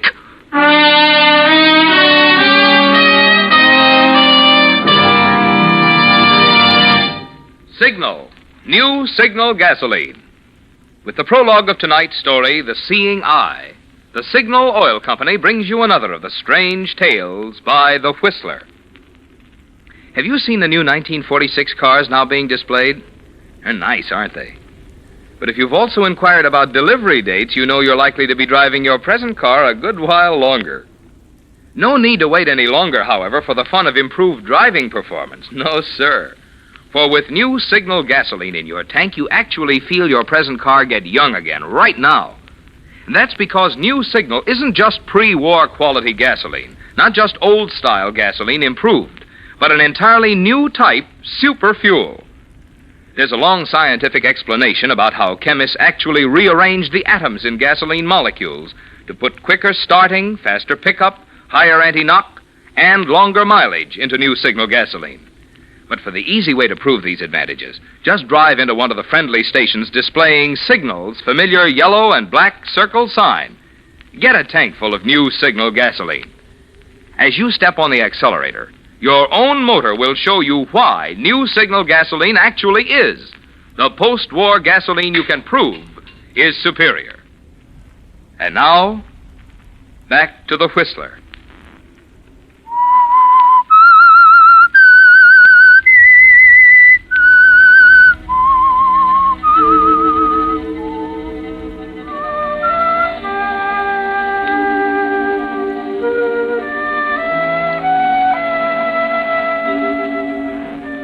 Yes, Captain Quiss, the end of your career on the sea began the night that the Carson City piled up and sank on a reef off the Florida coast and sent Charles Grant, your innocent second mate, to prison for criminal negligence. There was no other way, you told yourself. Ryder must be cleared at all costs. And as he said, you're indispensable to each other. During the years that follow, you make one ironclad request before each sailing. Ryder must go as first mate. Yes, Quiss, the partnership works well during those 4 years. Until one day when your current vessel, the Patricia K, pulls at her moorings in the port of Cape Town, South Africa, anxious to be off on the return trip to New Orleans with her cargo of hemp, leather, and drugs. You're waiting on the bridge for a new officer to arrive. Second Mate Charles Grant reporting for duty, sir. Grant? Surprised, Captain? What are you doing here? I'm shipping aboard as second mate. Any objections? Well, see here, Grant. What's the matter, Captain? Nervous? I'm sorry, Grant. You won't do. I'll call the agent. Good. He'll tell you I'm aboard the Patricia K on orders from the Home Office. You better have a good reason, Captain. Your record I'm not worried about my record, Captain, and the Home Office isn't either. I'm surprised you're willing to bring up the matter of records, Captain. See here, Mr. Grant. Sorry, Captain. All I have to say, Mr. Grant, is that you'd better be sure you handle your duties well. The past is gone. I'd rather not discuss it. Yes, sir. I'm glad they've given you a new chance. You'll find I haven't changed. But you have, Captain. How's that? I never saw you wearing dark glasses before. Perhaps that's why you didn't recognize me when I walked up just now. Yes, of course. You'd better go to your cabin, Mr. Grant. Stow your gear. All right, sir.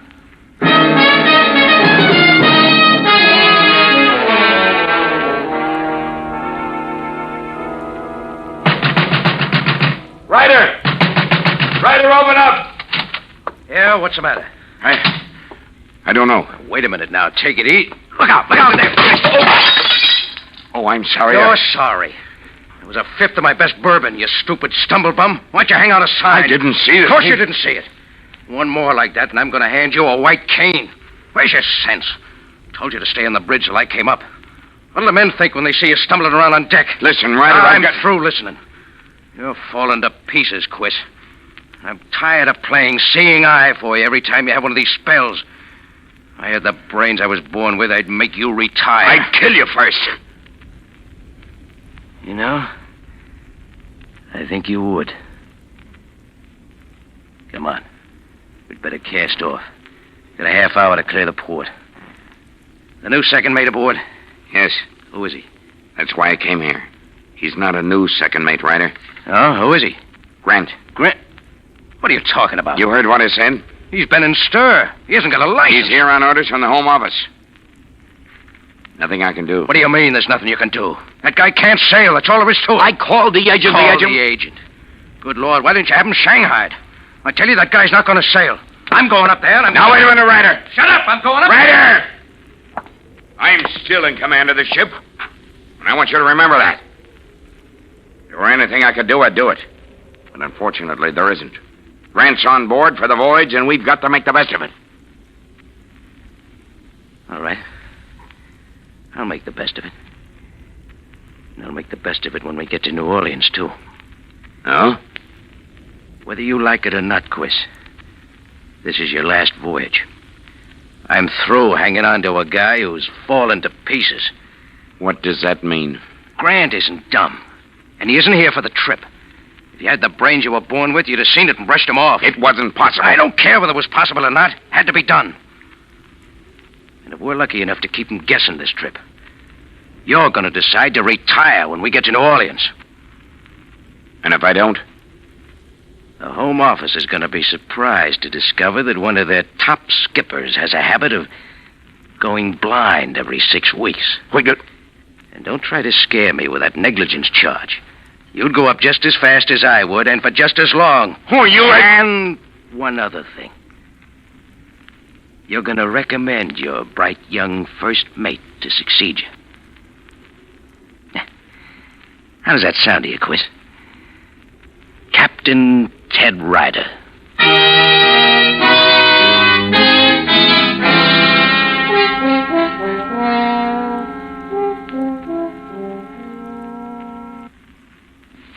It's hard to take, isn't it, Quiz? The idea of giving up your ship, of leaving the sea forever, hardly seems real to you. In your bunk that night, after the Patricia K has put out into the South Atlantic, you try and think back over the past 4 years. You remember the 2 men who died on the Carson City. 2 men whose lives ought to be on your conscience. 2 men who'd be sailing today if you cared about anything but Martin Quist, ship's master. Perjury, bribery, the conviction of an innocent man. Nothing mattered, did it? Finally, you sleep, although the pain in your eyes tells you another attack is coming on in earnest. All you can make out the next morning as you walk down the deck to the bridge is the hazy line of the horizon and the dull blur of the ship plodding forward against a head-on swell. You arrive to find Grant there, alone. Morning, Grant. Hello. Oh, What happened? Nothing. I just bumped into the chart table. Why don't you take those dark glasses off? Why don't you stop asking questions, Mr. Grant? That's one way of finding out things, that's all. Happens to be the wrong way at the moment. Hand me my log. What? Don't what me, Mr. Grant. Hand me my log. Why, Captain, it's right in front of you on the table. Huh? Oh. Yes, I didn't notice it. Don't you feel well? I feel quite well, thank you. I'm glad to hear it, sir.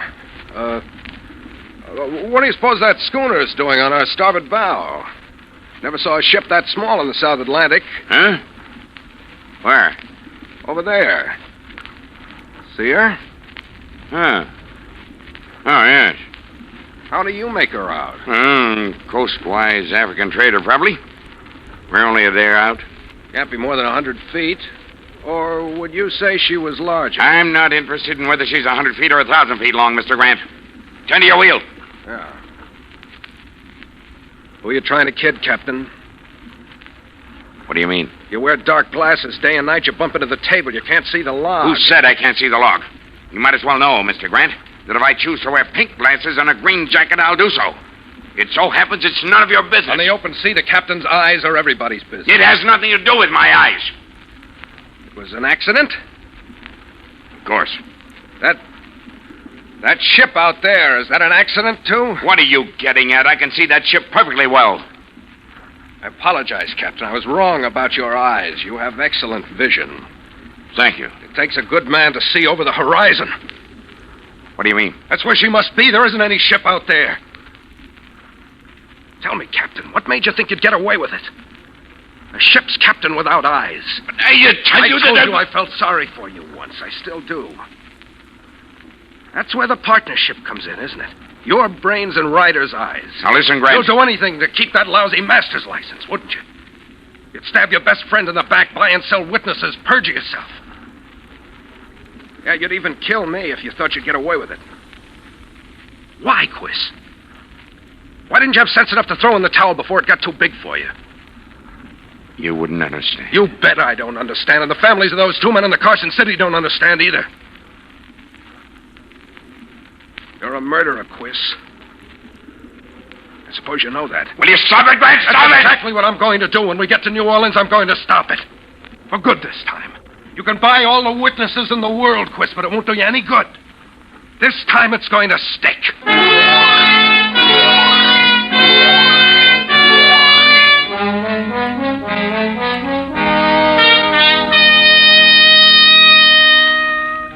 Yes, Ryder was right, wasn't he, Captain Quist? You should have done anything to keep Grant off the ship. But it's too late now. He knows your secret. Each day brings the Patricia K closer to New Orleans in the end. You decide to play for time, order the course of the ship change, sending it north to Cape Verde, 4 days out of its way, hoping your eyes will improve, that by the time you arrive in New Orleans, your vision will be sharp and clear and defensible. But it continues to get worse, until finally 10 days out of New Orleans, you can't see at all. And then one night, out of a clear sky, something happens. The opportunity you've been waiting for. As the ship approaches the Florida Keys, not far from where the Carson City foundered, you hear a scuffle outside your cabin. All right, now get away from there. What's going on here? Kelly, come here. Try and pull it again, will you? Kelly! Okay, I'll let you go. There. Now. All right, get up, Ryder. Mr. Grant. This is none of your business, Quist. Get up, Ryder, or I'll pull you up. Wait a minute, Grant. Kelly, grab me. Let go of me, Kelly. I got him, Get in Captain. there. Get him. Barnes. Yeah. Take care of Ryder here. Kill him, that's what I'll do. Kill him. Ryder, shut up. Okay, mate, now take it easy. Don't get you for this Grant. That's enough, Ryder. Shall I put them in irons, Captain? No, Kelly. But, Captain... It won't be necessary, Mr. Kelly. Take them to their cabins.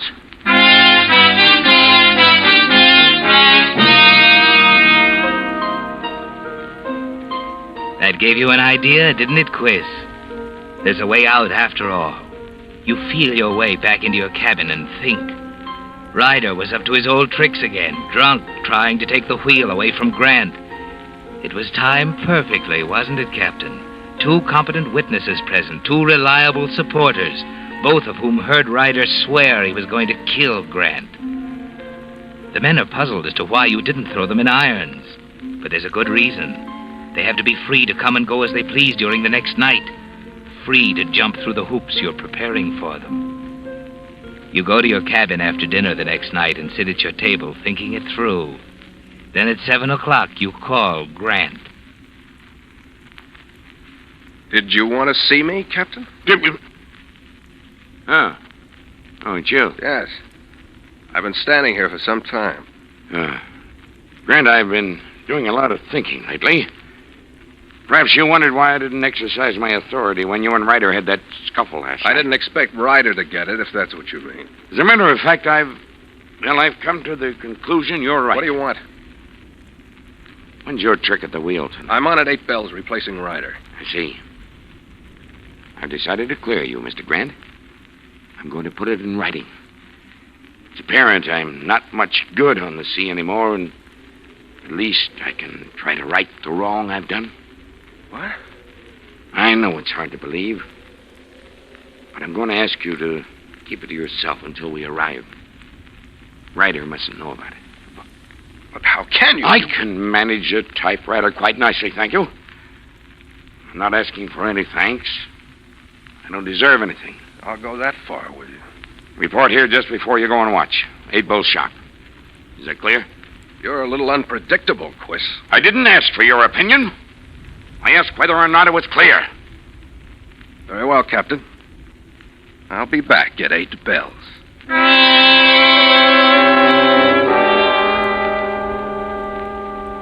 You were afraid of that one, weren't you, Quiz?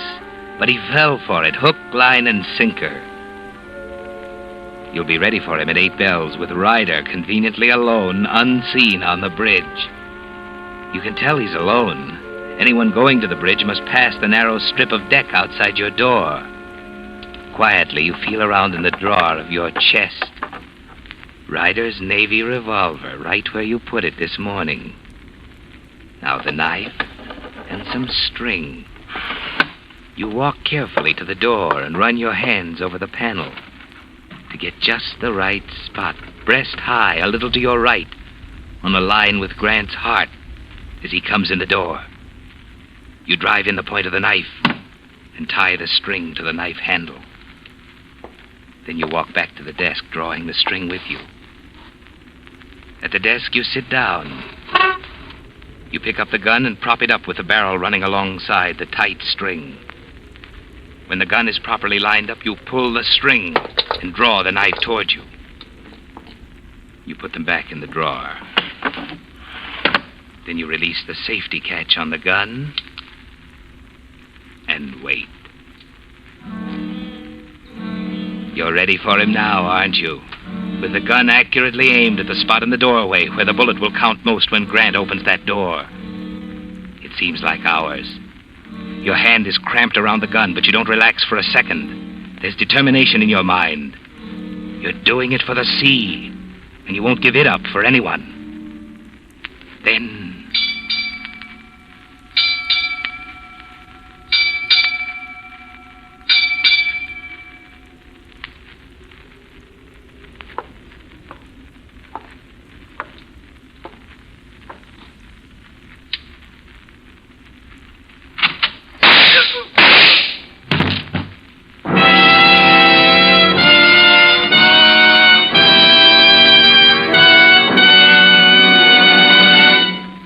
Whistler will return with the strange ending of tonight's story in just a moment. Meantime, with chill winter weather definitely here, don't forget that you're not the only one who'll be needing winter clothes and a winter diet to keep feeling fit. It's just as important for your car to have Signal's winter diet to keep wear down when the thermometer's down. For the transmission and differential, that means draining, flushing, and refilling with Signal winter gear lubricant. If it's been 5,000 miles since your front wheel bearings were serviced, now's the time to have them removed, thoroughly cleaned, and repacked with Signal long-life wheel bearing grease. And for your motor, it's high time to drain out summer weight oil and refill with real winter protection. Refill with Signal Pen, the pure Pennsylvania oil with the famous fighting film that flows freely even on coldest mornings. With this complete Signal diet, your car has the cold weather lubricants it needs to help keep it purring through another winter. And the place to get it is at that friendly station displaying Signal's familiar yellow and black circle sign. Your neighborhood Signal gasoline dealer. And now, back to the Whistler.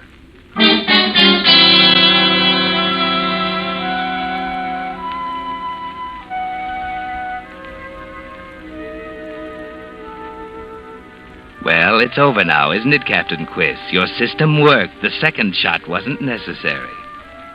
You're shaking as you get out of the chair and wipe the fingerprints off the gun, throwing it on the deck beside the body. Then you call the engine room and order Kelly to the cabin. You're ready for him when he arrives. Good Lord, what's happened? You were right, Kelly. I should have put them in irons. Seems that Ryder just shot Mr. Grant. What? Where is he? Ryder? Yes. Yes, throw him in the brig immediately. But Captain, are you blind? What do you mean? Why, this is Ryder here, on the floor. What? I didn't know it. All I heard was a scuffle and it, Quiz. Grant! I'm in charge now, Kelly. Put Captain Quiz in irons. Captain! He's lying. I'm in charge here. You're even more stupid than I thought, Quiz. Take him away, Kelly. Wait a minute. You know why Ryder came here, Quiz? Because I didn't show up for my trick at the wheel. I didn't show up because I've been here, right in this room, from the time you called me in here an hour ago. It was quite a show you put on for me, Quiz. I'll want the knife and string. May need them to illustrate my lecture when we get into New Orleans. Grant. No! No! Knock him out, Kelly. I'm sorry for the poor guy.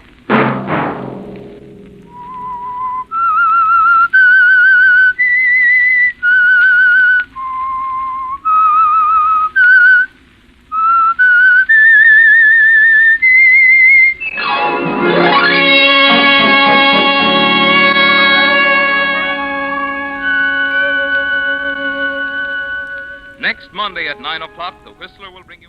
Those last two stories brought a slightly more playful and fantastical mood to our snowbound night.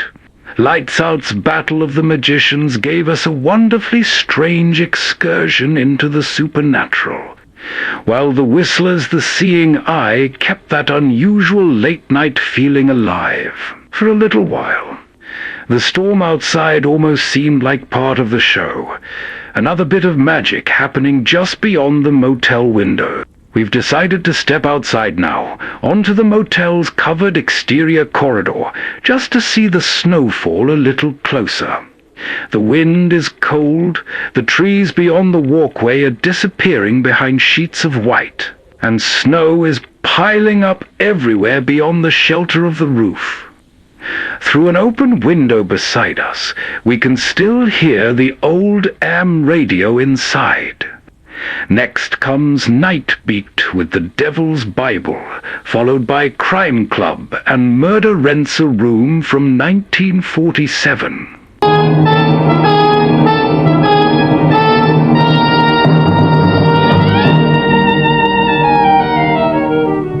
Hi, this is Randy Stone. I cover the Night Beat for the Chicago Star. Stories begin in many different ways. And sometimes when you start digging for the facts behind the story, you end up by finding that you've dug yourself a grave. Night Beat, starring Frank Lovejoy as Randy Stone.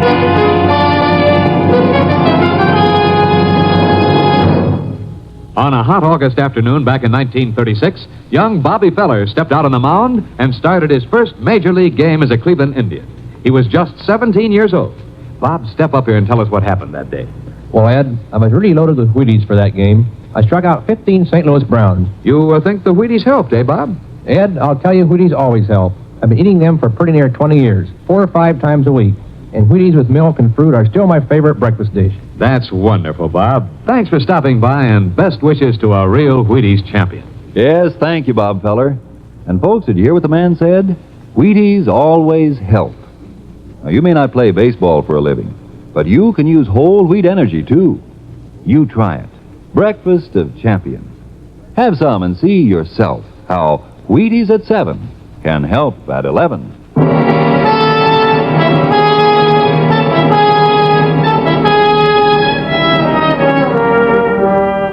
If anyone had told me once about seeing flying saucers in the sky, I'd have tagged him either as a joker or a candidate for the booby hatch. But nowadays, anything is possible, apparently. You know, you could tell me that you saw a little man from Mars 3 feet high, and I wouldn't disbelieve you. Because tonight, I saw someone almost as strange. Fred Muller's bookshop is a shabby little place amidst a teeming stretch of tattoo parlors and penny arcades. It was the book in his window that caught my eye as I was passing.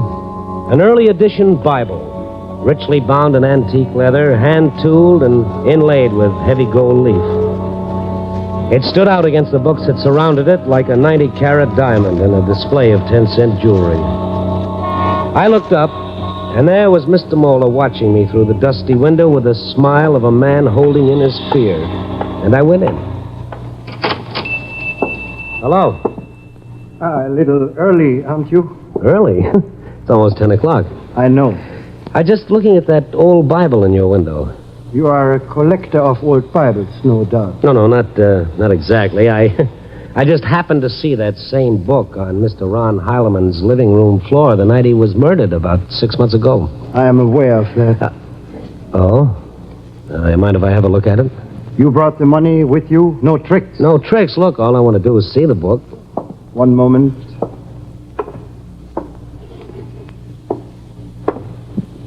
How much do you want for it? The price is still $50,000. 50? Are you kidding? I said no tricks. You've already agreed on the price. Oh, you've got your wires crossed. I haven't agreed to anything. Who do you think I am, anyway?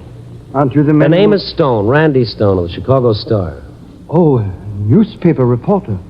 I'm sorry, Mr. Stone. I thought you were a messenger from one of my customers. You were supposed to be here at 10 o'clock. Yeah, sure. If you don't mind my asking, why is this book worth $50,000? Why, this, sir, is one of the finest volumes of its kind in existence. Published in 1513 by Motel, the contemporary of Caxton. Yeah, but I know enough about books to know that $500 would be plenty. Do the bloodstains on the cover increase the value? Bloodstains? Was lying on the floor in Heileman's study when the police found the body. Ron Heileman had been stabbed with a pair of desk shears. Yes, a terrible thing. Murdered by his houseboy, wasn't it?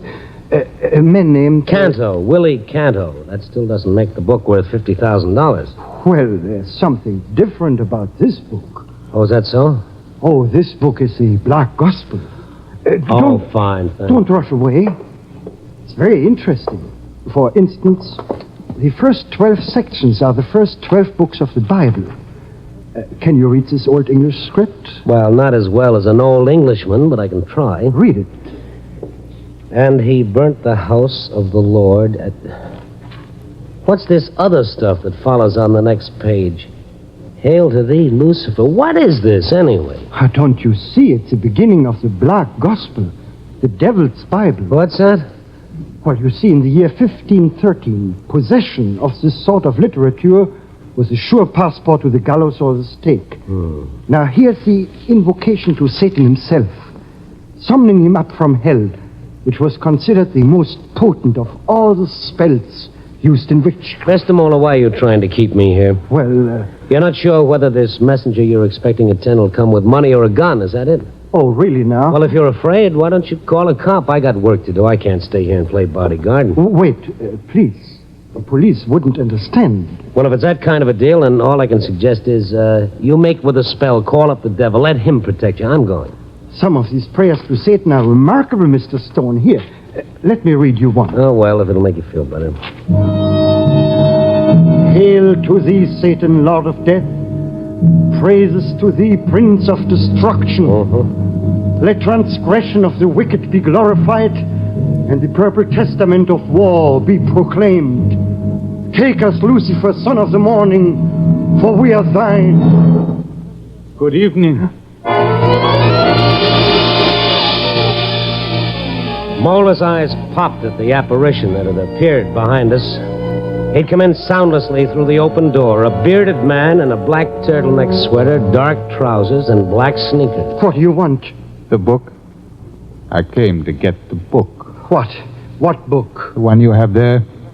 The Devil's Bible. Who sent you? Don't answer that. Mr. Stone, if you don't mind, sir, this happened to be my business. Virgil said it would be here. Who? Virgil, my guide. Who are you? Mr. Stone, I'm going to close in a few minutes if you don't mind. Good night. Oh, so this is your messenger. Now it's time to get rid of me. Is that it, Mr. Mola? What's your name, pal? Dante. Dante. Did you bring the money? Money? What money? Well, this doesn't look like your $50,000 to me, Mr. Mola. I need no money. Get out of here. Now, wait a minute. Dante, what's your last name? I am Dante Alighieri.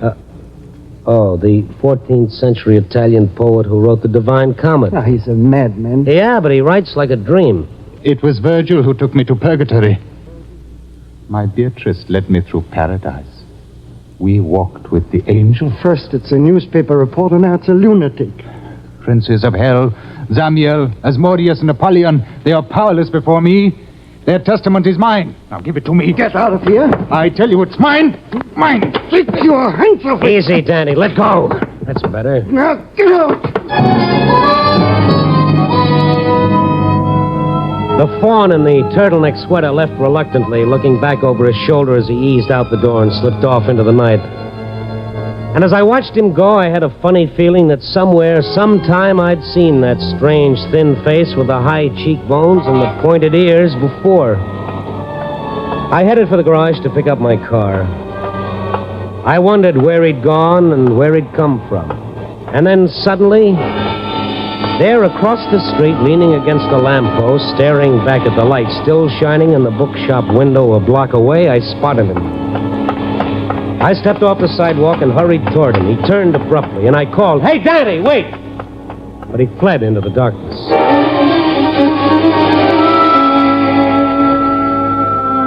When I got to the office, I figured that Mola's little bookshop might make the basis of a human interest yarn if I tied it in with the breakup of the late Ron Heileman's famous book collection. So I had our librarian, Benny Marcus, dig out the files on the case from the morgue. I found something that made me do a fast take. What is it, Randy? Well, I just looking at the picture on this story. Huh? Oh, Mrs. Beatrice Heileman, huh? Ain't bad, is she? Young enough to be Heileman's daughter instead of his widow. Well, they say he was the connoisseur. No, that's not the picture I'm looking at. This one, Willie Canto. Huh? Hey, what are you doing? I'm just drawing a set of whiskers on Mr. Canto's skinny face. Randy, what kind of fool Look, is this? look, Benny, look. I just brought a dead man back to life. What are you talking? Willie Canto with a beard or its double. If it is Willie, I better get over to Mola's bookshop, but quick. Well, why? He's killed one man already. Fred Mola could be number 2.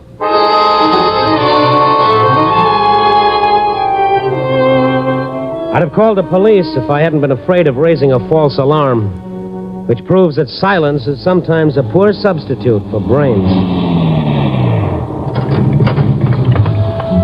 It was raining as I pulled up in front of Mola's bookshop. I saw that his lights were still on. The Black Gospel had not been replaced in the window. When I went in, it was neither on the counter nor anywhere that I could see. The place was deserted. I walked to the door of the back room and knocked. Mr. Mola? Mr. Mola? Where's that light switch? Ah. Well, it's his office. He must have... Mr. Mola. The old man lay sprawled on the floor. I knelt beside him. His body was still warm, but he was quite dead. A small black bullet hole in the center of his forehead explained why.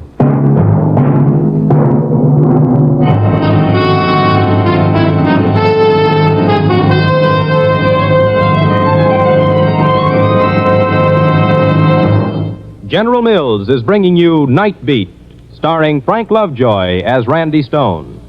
Hi there. This is Frank Martin, the man about the Wheaties.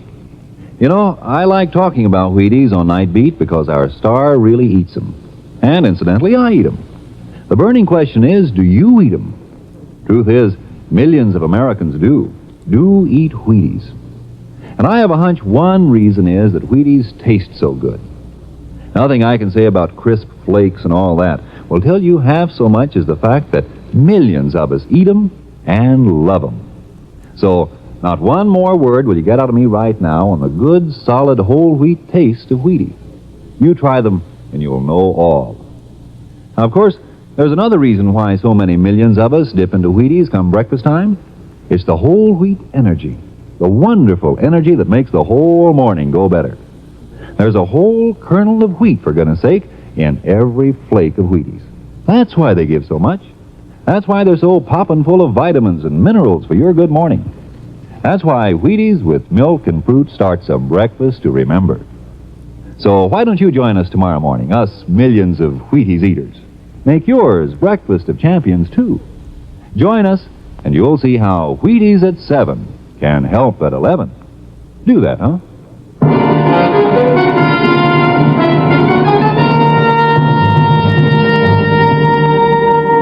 And now, back to Night Beat and Randy Stone. When Willie Canto showed up at Old Man Mola's bookshop, I didn't recognize him at first. After all, he was supposed to have drowned himself after he killed his boss, Ron Heilemann. I hurried back to the bookshop and found that Mr. Mola was dead, a bullet through his head, and the book he'd been trying to sell for $50,000 gone. I reached for the phone. The phone is dead. You must have cut the wire. Yes, I did. Oh. Willie Canto. My name is Dante Alighieri. Oh, yes, I remember that. You've been standing behind the door all this time pointing that gun at me? Yes. Now, look, Dante. Don't come any closer. I must kill you. Why? You usually kill your friends? You're no friend. But I am. Oh, then why did you plot to harm my Beatrice? Beatrice? Oh, yes, Dante and Beatrice. I forgot. You've made spells against my Beatrice. But you are finished. You must die. The book can't save you now. Wait a minute. Let's talk some more, Donnie, old boy. So you've got the book, huh? No. Virgil has taken it. Virgil? Oh, sure, Virgil, of course, your guide through hell and purgatory. Where is he now, on the Chinatown at night run? That's enough of talk. It makes my head hurt. Yeah. You must die. You don't want to kill me, Daddy Chum. If you killed me, you'd be a murderer. No. You'd never see paradise with Beatrice. You'd go to hell. No. Give me the gun, Canto. No. We stood facing each other, about 12 feet apart, while he struggled with himself. I couldn't afford to wait. A little pressure on that trigger, and I'd be featured in the obituary column. I tensed for a spring, and then Willie Canto's gun hand fell to his side, and his dark eyes were suddenly filled with tears. I stepped forward and took the automatic from his long fingers. I should kill you, but I cannot. I cannot. Oh, don't feel too bad about it. I don't. Now, let's get on out of here and go for a little drive. The fresh air will do us both good.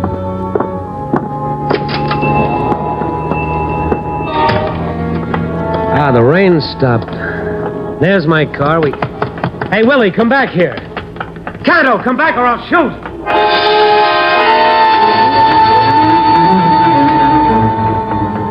I wasn't going to, of course, but on the bare chance it might give him pause, I pointed the gun to the sky.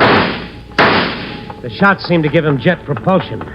He dived into an alley and vanished. I turned around and headed back toward my car. I got there just as a couple of prowl cars pulled up behind mine. Stone? Oh? Well, Sergeant Black. So it was you who called the police. Why didn't he give you a name? You bashful or something? I haven't had a chance to call anybody yet. Well, somebody called. He said that some guy just killed the fellow who runs this bookshop. What are you doing with that gun? Oh, don't look at me like that, Buzz. It belongs to a fellow who was found dead in the river 3 months ago. Well, who gave it to you? He did. Huh? What are you talking about? Willie Canto, the fellow who killed Ron Heileman. He's as big as life and he's twice as crazy. You're the one who's crazy.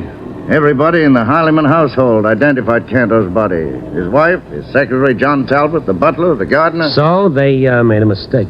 Then we better go out and have a talk with Mrs. Beatrice Heileman. If Canto's on the loose, he may be planning to call on her. Mind if I come along?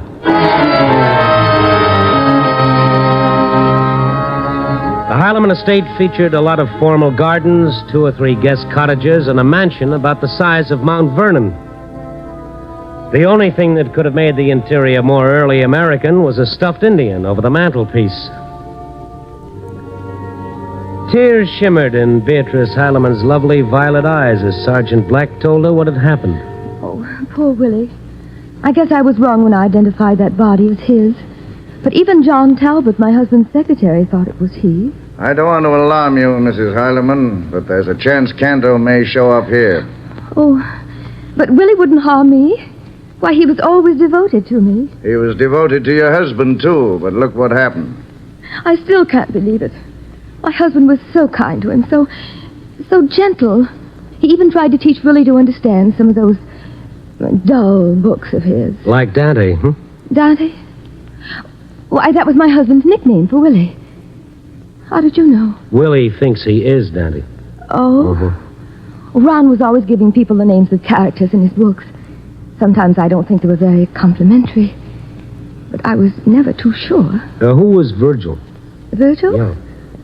Well, I don't know. Wait a minute. That's what he called his secretary. John Talbot? Yes, Mr. Talbot. John Talbot, Virgil. I suppose he doesn't work here anymore. Well, yes. I've needed him to help me wind up my husband's estate. There were so many things to be done. Why? Does he live here on the premises? Yes, but he isn't in town now. Poor man's been working so hard cataloging the rest of those books that I told him to take a week off. He left yesterday. I see. Where'd he go? He mentioned something about fishing in Minnesota. Well, thanks, Mrs. Heileman. Homicide will probably talk to you about this further, but in the meantime, keep your doors and windows locked, just in case. Oh, I'll be careful. Thank you.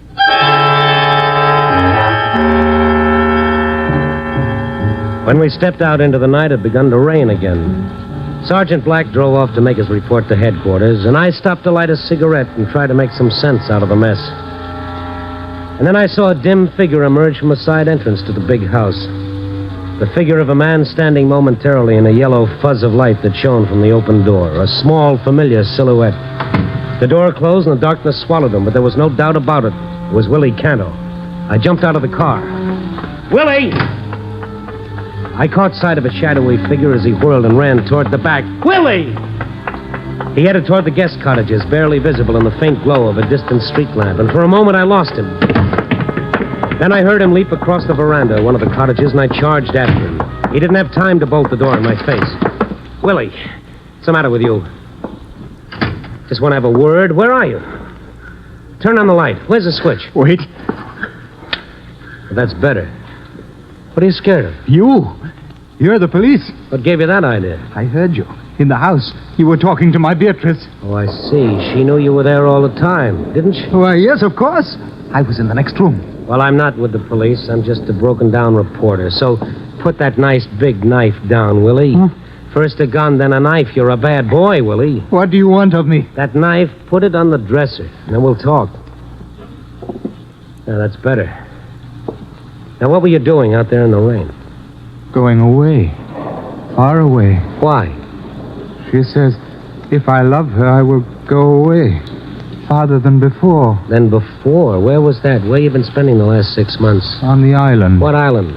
Where Mr. Heileman has his summer cottage. So she told you to go there? Yes. She's so kind. She gives me money. She sends me food. But it's so lonely. I had to see her. Why does she tell me to go? She told me before she loved me. Beatrice doesn't change. She's kind and generous. Her heart is like gold. Yes, yellow and hard. What? Did she ask you to kill Mr. Heileman? Oh, no. I wouldn't kill her. Yes, I killed him. It was me. I killed him. Pretty mean, wasn't he, Willie? Oh, no. He was a nice man. You killed people who were nice to you? No, I wouldn't. I killed him. Beatrice wouldn't want you to lie, not even for her sake. She'd want you to tell the truth, Willie. Did the secretary stab Mr. Heileman? No. But he killed a man in the bookshop. Yes. And you know who killed the man who was so good to you, Mr. Heileman, don't you? Don't you, Willie? You know. You saw it, didn't you? You know who killed him. Yes, I know. Go on, Willie. Tell me what you saw. I saw through the door into the library. Mr. Heileman was there and Beatrice. Yeah? What were they doing? He says he knows about Beatrice and Virgil. He says he will get a divorce. Yeah? Go on. Then what happened? She picked up the scissors and... No, I did it. She told you to say that, didn't she? What happened after she stabbed him? She ran out of the room. I went in, and Mr. Heileman was trying to get up. He said, Willie, get me some paper. Some paper. There was no paper. There was only the book. My book. And I put it on the floor so that he could write. The Black Gospel? Yes. He wrote in it. On the empty page in front, he said, give this to the police. They will know who killed me. Why didn't you? I was afraid. For Beatrice. She comes in again, and Mr. Talbot is with her. They say that I must go away. You never told them what Mr. Heileman wrote in the book? No, of course not. They'd never sold it with the rest of the collection. I don't remember. Everything is all mixed up. So that's why it was worth $50,000. What? What do you say? Nothing, Willie. So they identified that body as yours, hoping the police had dropped the search. Well, you're lucky to be alive. Mr. Stone. Everything falls into place. Not a pretty picture, but it's clear enough. That's unfortunate, Mr. Stone. It was our old pal, John Talbot, the secretary. He stood in the open door of the next room, framed against the darkness. I hadn't seen him since the inquest on Heileman's death, but he hadn't changed. He was a slender, handsome man, looking like a college professor in tweeds and rimless glasses. The type generally pictured carrying a pipe or a book. But what he was carrying was a snub-nosed .38 revolver.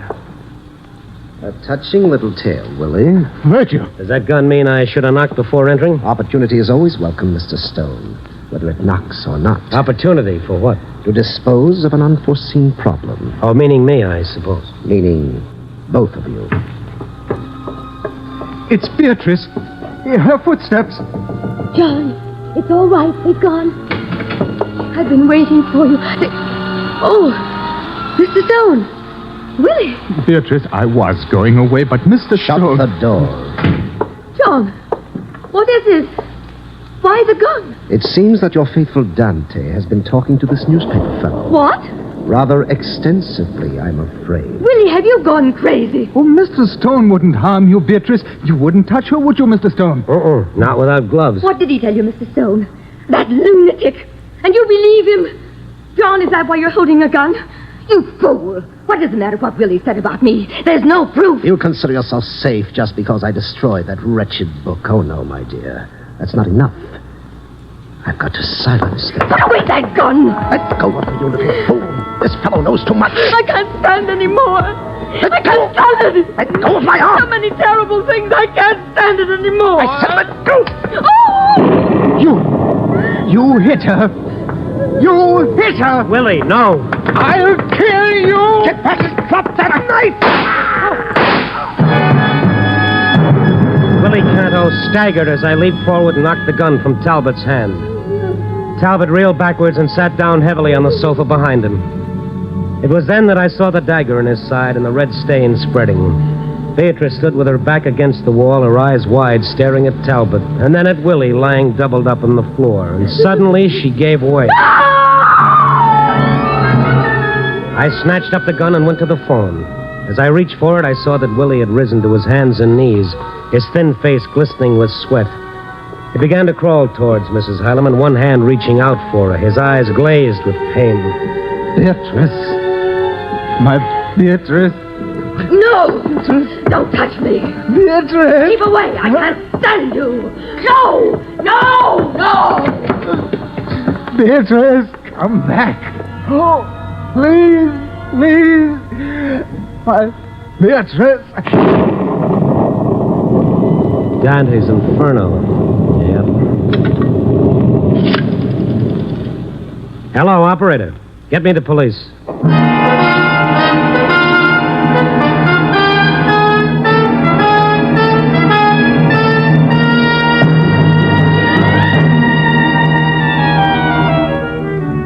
Well, the clock hands are converging on 4, pinching out the last hours of the night. The rain has stopped and a new moon is out. No lover's moon, but thin and curving. Like a knife or a dagger. The curved dagger that Willie Canto used. Poor Willie. He wasn't the first who was betrayed by what he thought was love. Love is like eating mushrooms. You don't know whether it's the real thing until it's too late. Oh, well. Copy, boy.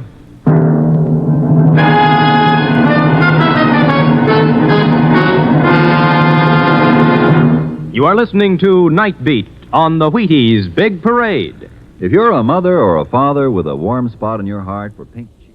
Yes, this is the Crime Club. I'm the librarian. Murder Rents a Room. Yes, we have that Crime Club book for you.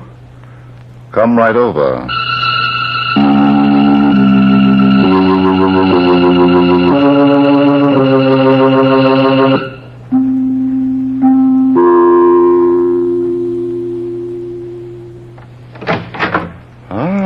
You're here. Good. Take the easy chair by the window. Comfortable? The book is on this shelf. Here it is, Murder Rents a Room, by Sarah Elizabeth Mason. The very intriguing story of an old homestead that sold hospitality until death became a border. Let's look at it under the reading lamp. The great plantation of Cliff's Edge had once been the pride and the showplace of the community. But that had been a long time ago, and nobody remembered. Now it was just thousands of acres of dried-out, desolate land. And on the house that had once been magnificent, there was a sign. Hunting, fishing, rooms for rent. Yes, times had certainly changed on the great plantation of Cliff's Edge. It was late morning of a fine spring day, just 3 days after the body of Uncle Brock Curtis had been found in the swamp, a bullet in his head. Now Uncle Brock was lying peacefully among his ancestors on the hill, and his survivors, having paid their last respects, were in the huge living room of the house, waiting. Yes, they were waiting for Lee Randall to read the will. And so was Sheriff Bill Davies, as he stood unnoticed by the door with Tom, his deputy. Well, how about it, Lee? All right, Kitty. Give me a moment to break the seal. Want me to get you an axe? Kitty! What's the matter with you, Kate? You might be a little more respectful. Uncle Brock hasn't been in his grave more than half an hour. I've shed all the tears I'm going to. I'm tired, honey. Very, very tired. I'd like to get some rest for a change. In the name of God, amen. I, Brock Curtis, being of sound mind and body, but aware of the uncertainty of this life. Can't you skip the forest and get right down to the mushrooms? All right, Kitty. Kate gets this house and the grounds. So this is what happens when my back is turned. I stayed here with Uncle Brock and helped him run the place. Yes. How I wish you'd stayed in New York. I'll bet. Go ahead, Lee. Thanks. The rest of the property goes as follows. 1/3 to Kate, 1/3 to me, and 1/3 to you, Kitty. Lee, what about Jeff? Isn't there anything... I'd better read that part, Kate. I make no provision for my worthless nephew, Geoffrey Gaines, for reasons that my said nephew should clearly understand. Poor Jeff. And he's the one who really needs help. How much do we get, Lee? A little over 2,000 apiece, Kitty. 2,000? Are you kidding? Uncle Brock was a rich man. My father once said he was the richest man in the township. That was a long time ago. When he died, all he had to his name was this property and a little over $6,000. That's true, Kitty. Kate and I checked his papers yesterday. I'm afraid Uncle Brock made some pretty bad investments none of us knew about. You don't say. We found a pile of no-good stock certificates in the safe. I don't believe it. I've got them in my office at the bank. Anytime you want to see them, I'll be glad to show them to you. I still wouldn't believe it. Look here, Kitty. Are you suggesting that Lee and I... No, dear. Not while the sheriff and his deputy are listening. Don't stop now, Miss Kitty. You're doing fine. You got any proof of what you've been saying? My Sheriff Davies, I haven't said a thing. About them stock certificates being phony? I knew Uncle Brock. We all knew that dear Uncle Brock loved cash, and that he trusted nobody to count it for him. That's no reason to be making statements, young lady. Did I do such a terrible thing, Sheriff? I'm sorry. I guess I'm just tired. I'm going to my room. Will I see you later, Lee? I don't think so. Well, you might be wrong. That nasty little troublemaker. She hasn't changed a bit. What about the murder, Miss Kate? I told you everything I knew 3 days ago, Sheriff Bill. Uncle Brock disappeared right after breakfast. I went to look for him, and I found his body in the swamp. But no gun. Where was Miss Kitty? Didn't she tell you that she'd gone riding? Yep, just checking. Story's got a way of changing with time. Now, Mr. Randall, when can I see about them stocks that belong to Brock? Any time after lunch. I'll be in my office all afternoon. Okay. Come on, Tom. We gone, Chief? When I say come on, that means we're going. Sure. Well, goodbye for now, Miss Kate. Oh, by the way, what's Jeff Gaines using for eating and drinking money these days? I help him whenever I can. Was he counting on some of Brock Curtis's cash? Sheriff Davies. Just checking. You never know what's what when there's been a murder.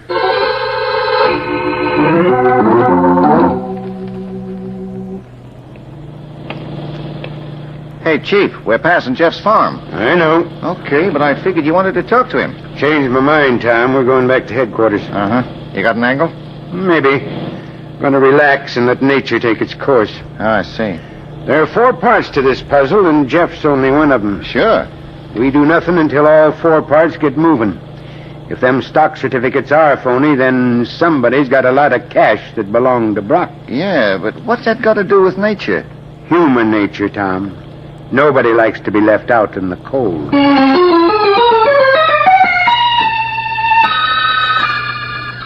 Well, goodbye, Kate. I've got to rush back to town. I'll phone you later. But, Lee, I was expecting you to have lunch. Some other time. This is a business day. I may be only second vice president, but the bank still needs me. All right. Do me a favor, please.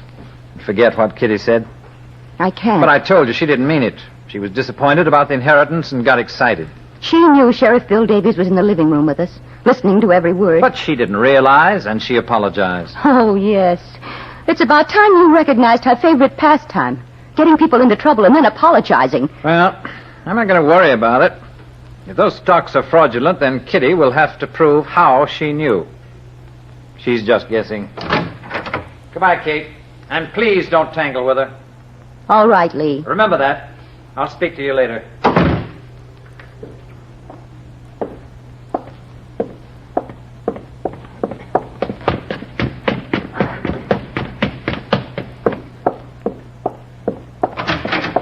Kitty? Hello, darling. What were you doing in Uncle Brock's room? Looking around. What for? Ooh, the little things that always point to a murderer. You know, like a safe that can be opened by anybody. You know there was never any secret about that safe, Kitty. No. And nobody ever went to it, except Uncle Brock. Nobody, dear. Kitty, I'm warning you. If you're bent on making trouble... What will happen? Will my body be found in the swamp, too, with a bullet in my head?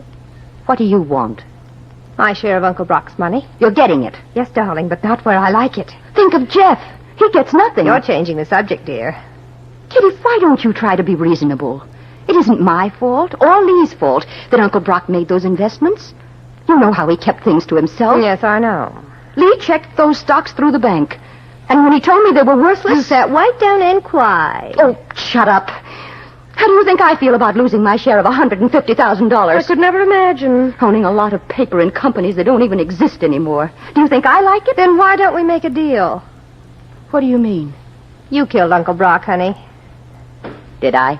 Don't misunderstand. I'm not complaining. Just give me half the money and we'll kiss and make up. You're very shrewd, Kitty. But not smart. Business before compliments, cousin dear. Do you think asking me for money is going to make you look innocent? Oh, a twist of the table and I'm under it, huh? Why did you come back from New York? I couldn't resist the call of the wild. You were gone for 2 years, and not one letter from you. But 4 days ago, just one day before Uncle Brock was murdered, you came home. Why? Don't get wound up, Kate. You needed money, didn't you? You're liable to break a spring. Didn't you? And you knew exactly where to find it. Then you admit those stocks are phony. You were the first one to bring that up. Excuse me while I eat my words. Was it part of your plan to get the sheriff to suspect everyone but you? No, dear, it was my plan to get what I was entitled to. But I'll take what's left. You've done such a good job of convincing me. What have you done with the money? You don't seem to understand, Kate. I'm agreeing with you. There is no money, except $6,000 and a lot of worthless paper.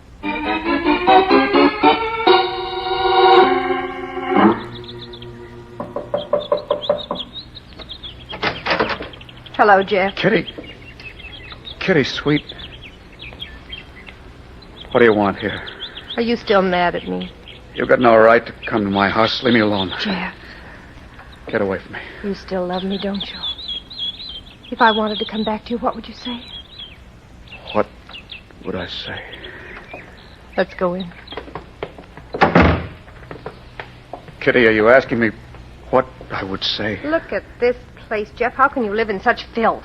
You get used to a lot of things when you don't care. Oh, I'm sorry. I wasn't nice 2 years ago when I broke our engagement, went to New York. I can forget that now. They tell me you've become a drunkard and you've let your farm go to rot. Oh, Jeff, I was such a crazy fool. Yeah, I sure hated you, Kitty.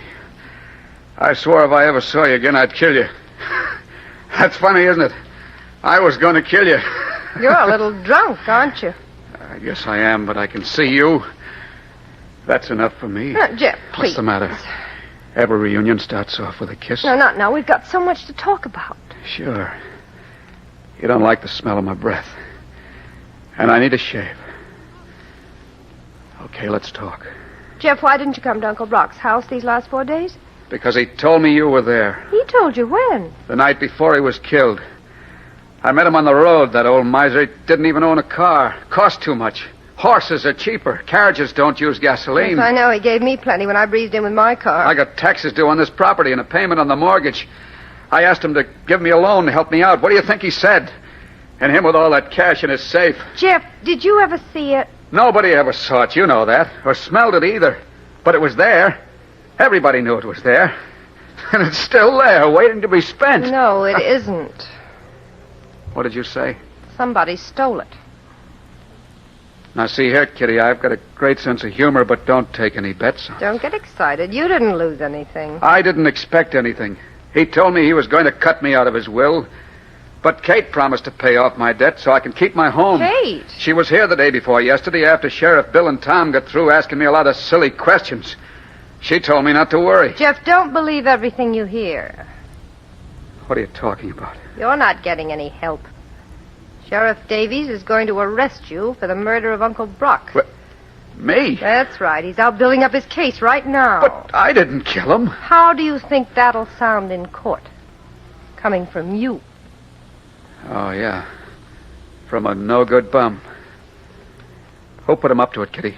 Well, I don't know for sure, Jeff, but after the funeral, after Lee went back to town, the sheriff and Kate had a long conference. That's a lie, Kitty. What? Kate's the one person in this world who wouldn't try to hang me. Would I? Oh. Thank you for being so frank. Goodbye, Jeff. I'll see you in the death house. Kitty, wait. Look, I didn't mean to give you any wrong impression. I'm just not too clear upstairs yet. You've only got one real friend now, darling. Keep that in mind. Oh, but it doesn't seem possible that Kate would... Kitty, don't you understand? She loves me. $150,000 worth? The little things she's done that proved it over and over again. She'd bring me money. She knew I was going to buy whiskey with it. She brought me my meals every day, cooked meals. Uncle Brock's been murdered and his money is gone. Once when she thought I was out cold, she kissed me and said how much she loved me. I wanted to cry because I was thinking of you. Jeff, are you going to listen to me? What do you want me to do, Kitty? Believe that Kate is framing me? Believe that I love you. Sure. All right. Now, we've got to get away from here as soon as possible. I'm ready. But I want Uncle Brock's money. What? My share of it. He left it to me, and we'll need it, Jeff. Do you want me to find it? Yes, speak to Kate. Ask her to marry you. What? Yes, that's good. Tell her husband can't testify against his wife. She'll go for that, Jeff. Maybe I ought to shave first, huh? Oh, you think of everything, don't you? No, you do. I just fall in line like a well-trained monkey.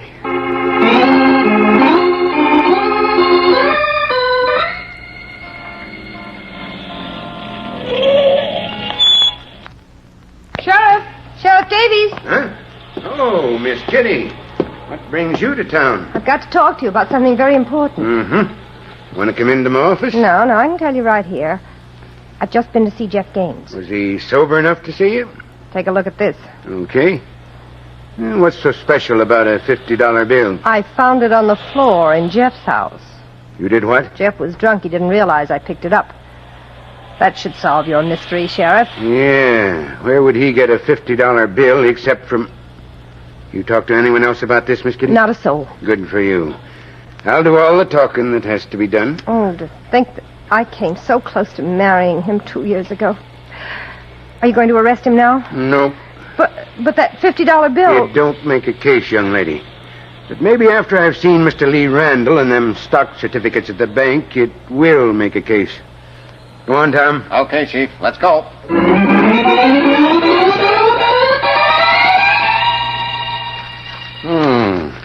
A lot of gold mining stocks, huh, Mr. Randall? Uncle Brock seems to have had a preference for them, Sheriff. Yeah, and here's some shares in an oil company in Peru. Are these all the stocks you got? All of them, representing 18 different companies. And all of them out of business? For years. Before Brock put money into them? Before? Didn't you check that when you checked the companies? Why, no, it never occurred to me. Hey, Tom. Yeah, Chief? Get some paper and make a bundle. We're taking this stuff to headquarters. Okay, Chief. But, Sheriff Davies, I need those certificates. So do I. I'm filing Uncle Brock's will for probate. These prove what's become of his estate. They might prove a lot more, Mr. Randall, when I get through with them.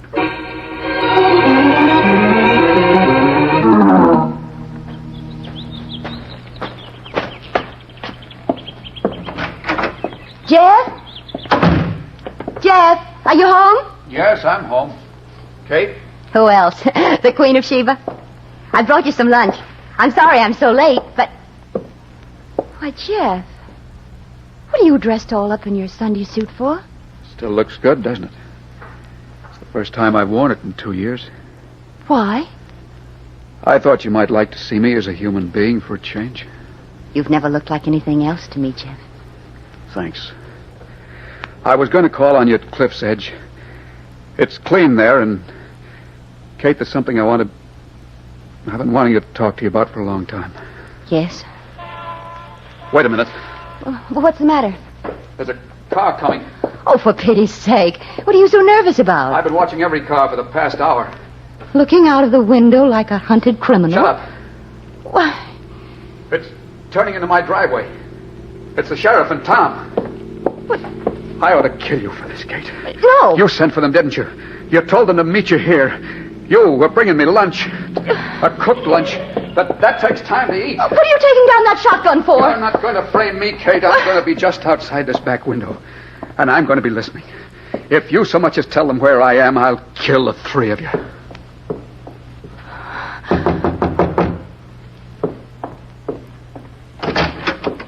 Why, Sheriff Bill. Hello, Miss Kate. Tell Jeff we'd like to see him. He isn't here. Since when? Well, I don't know. I came here a few minutes ago with some lunch I'd fixed for him. And there was nobody home, huh? Okay, we'll just look around. I'm not lying to you, Sheriff. Nobody ever does, Miss Kate. Go ahead, Tom. You know what to do. Okay, Chief. And don't forget to look in the closets, too. Okay, Chief. Sheriff Bill, would you mind telling me what this is all about? We got a tip there was some money in this house.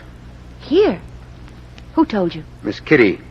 She found a $50 bill on the floor. When? A couple of hours ago. I see. It ain't funny, Miss Kate. Oh, Sheriff, it's a riot. Kitty walks in and there's $50. I've never had such luck. Are you saying she didn't find it? I'm saying she did. But not here. Mm-hmm. Where? In Uncle Brock's safe. Can you prove it? Why did she come back from New York? She hates Cliff's Edge and everything that goes with it. That ain't proof, Miss Kate. All right. Then account for the fact that Uncle Brock was murdered just one day after she came back. That still ain't proof, and until you got it, I'm going to keep on thinking what I'm thinking. Say, Chief. Yeah, what is it, Tom? He ain't here. You searched the whole house? 4 rooms and 2 closets. That's all there is. Okay. Now we'll start taking this place apart. You won't find any money. You sure of that? I'm sure Jeff isn't a murderer. Mm-hmm. You got a pretty good crush on that fella, ain't you? Now, see here, Sheriff Bill. Well, that's all right. Being in love's a mighty fine thing. But don't let it go to your head.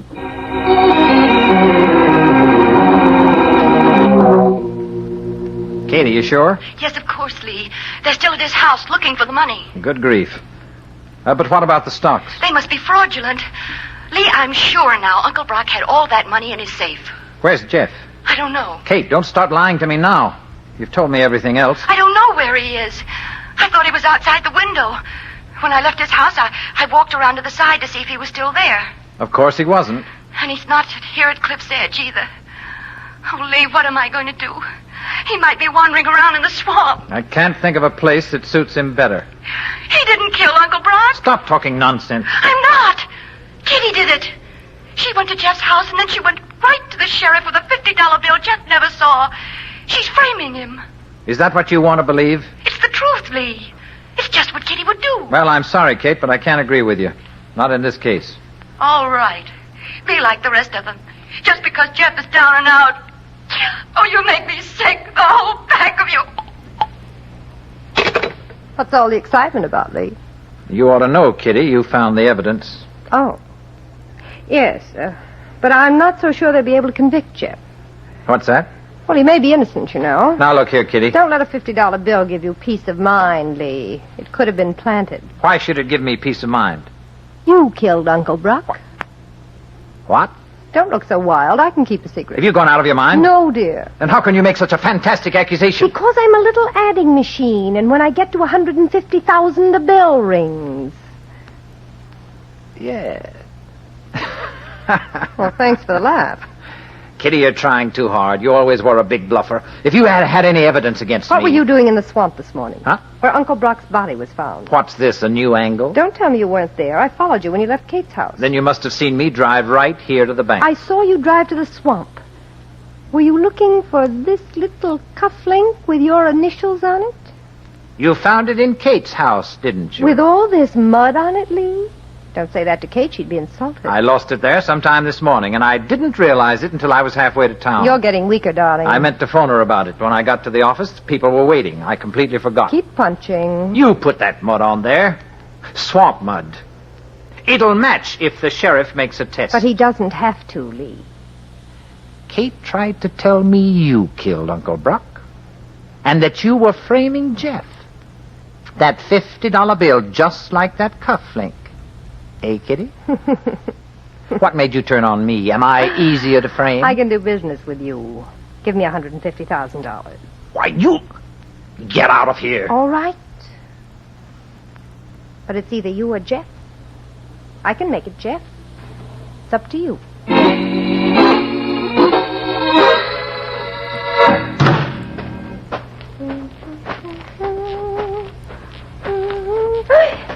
Oh, Jeff, you almost scared me into an early grave. Don't ever come from behind a tree without blowing your horn. I've been waiting for you for a long time, Kitty. I was in town. Yeah, I found that out. Where's Kate? I don't know.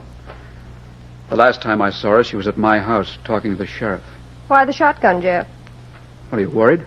No. I'll stand it up against this tree. Now, you've got nothing to worry about, Kitty. I'm not going to shoot you. Jeff, listen to me. Sure. But let's see how convincing you can be. Now. No. Now, go ahead, Kitty. I'm listening. Tell me how much you love me. You want to marry me, don't you? You're the only real friend I've got, huh? All you want is the money Kate stole from you. Kate...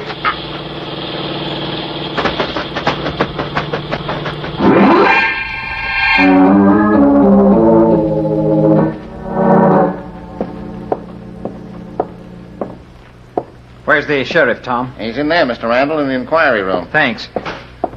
Hey, you can't go in. He's got someone... It's all right. He sent for me. I'm going to give you one last chance, and you'd better... Oh, come in, Mr. Randall. I'm glad you got here so fast. What's this about Kitty having been murdered? We found her body in the trunk compartment of her own car. It was parked in front of Kate's house. Good Lord. Kate. Yeah, we figured somebody was going to take it for a ride tonight and maybe drop it into a river someplace. Jeff, maybe. What do you think, Mr. Randall? Naturally. She'd have been too good a witness for his prosecution. But why is Kate here? She claims she done it. Kate. I've got nothing more to say, Lee. That's how it's been going for a couple of hours. I thought you, being a member of the family... Yes, Sheriff, would you mind? I'll be in the other room. There's no one crazier than a woman in love. Oh, there's one thing you ought to know, Mr. Randall. Yes? I got a report on those stocks. The companies they were issued for never went out of business. What? I got told they never even existed. Lee, what's the matter? What's the matter? Shut up and leave me alone. I'm sick and tired of having to make excuses for this family. Lee! You admit you murdered Kitty. Very well. Then you must have killed Uncle Brock, too. And don't look to me to get you off. Where you going, Mr. Randall? Get out of my way, Tom. I've got orders to stick with you. The sheriff ain't through yet. You're not going anywhere, Randall. Get back inside. You'd better have a perfect explanation for this, Sheriff Davis. Close that door, Tom. Okay, Chief. Now, Randall, let's have the whole story from the beginning. Well, if you're suggesting that I'm a murderer, maybe I can sue you for false arrest. I can, too. Yeah. All right. Guess I'll have to do the talking. Did you ever see this paper before? I've seen hundreds of government bonds. This one in particular for $10,000 and with that serial number. It's the negotiable kind. Anybody can sell it. Well, Mr. Randall? How'd you get it? I had an idea your Uncle Brock was too smart a man to keep $150,000 in cash in a safe that wasn't safe. How did you get that So bond? I checked with Mr. Brewster, who used to be the president of your bank. He's a pretty old man, and his remembering ain't what it used to be. But he remembered them bonds Brock Curtis bought 18 years ago. 15 of them at $10,000 apiece. That's when I got a notion to check the brokerage houses out of town. Yeah, and we found one in Baltimore that That'll do, Tom. I think Mr. Randall wants to talk now. Well, a few weeks ago, Uncle Brock asked me to draw up a will for him. He told me about the bonds. Where were they? In the wall of the cellar. He took me down there and showed me the exact place. I was the only one who knew, so I killed him. Why did you kill Miss Kitty? How did you know I killed her? When I drove up to Kate's house, I saw Jeff running away. Kitty was unconscious, nearly dead from strangulation. Thanks for telling me. Now you've made it solid. You can come in now, Jeff. Sure. I don't mind joining the party. What? Has this been a trap? Didn't you know? Maybe not as much as I know now. Jeff gave himself up to me for choking Kitty to death. But when Tom and me went up to Kate's house to have a look, we found a trail of blood. Kitty had been stabbed. Yeah. She was making too much trouble. She always was a troublemaker. Wasn't she, Kate? Okay, Tom. Let's go, Mr. Randall. I'm pretty tired. I think I'll go into my office and put my feet on the desk. You kids can stay here if you want to. But don't get any notions. Remember, you're on county property.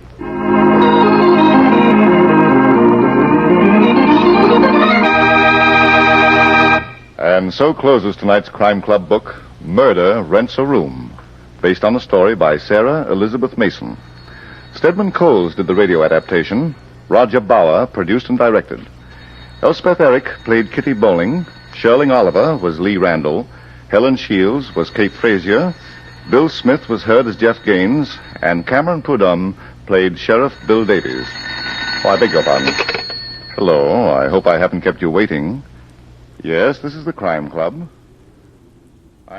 The cold was enough to send us back inside, and after those last two mysteries, the warmth of our little motel room feels especially welcome.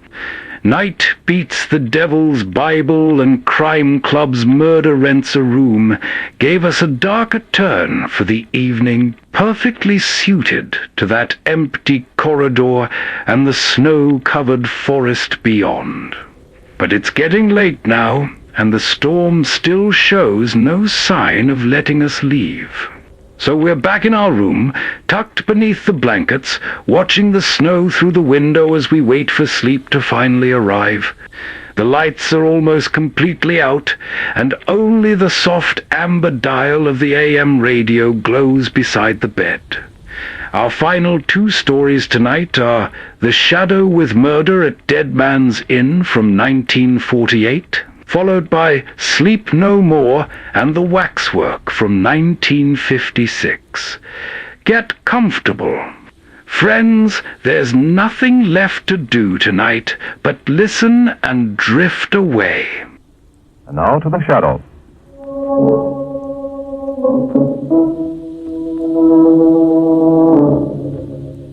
The Shadow, who aids the forces of law and order, is in reality Lamont Cranston, wealthy young man about town. Years ago in the Orient, Cranston learned a strange and mysterious secret: the hypnotic power to cloud men's minds so they cannot see him. Cranston's friend and companion, the lovely Margot Lane, is the only person who knows to whom the voice of the invisible shadow belongs. Today's drama, Murder at Dead Man's Inn.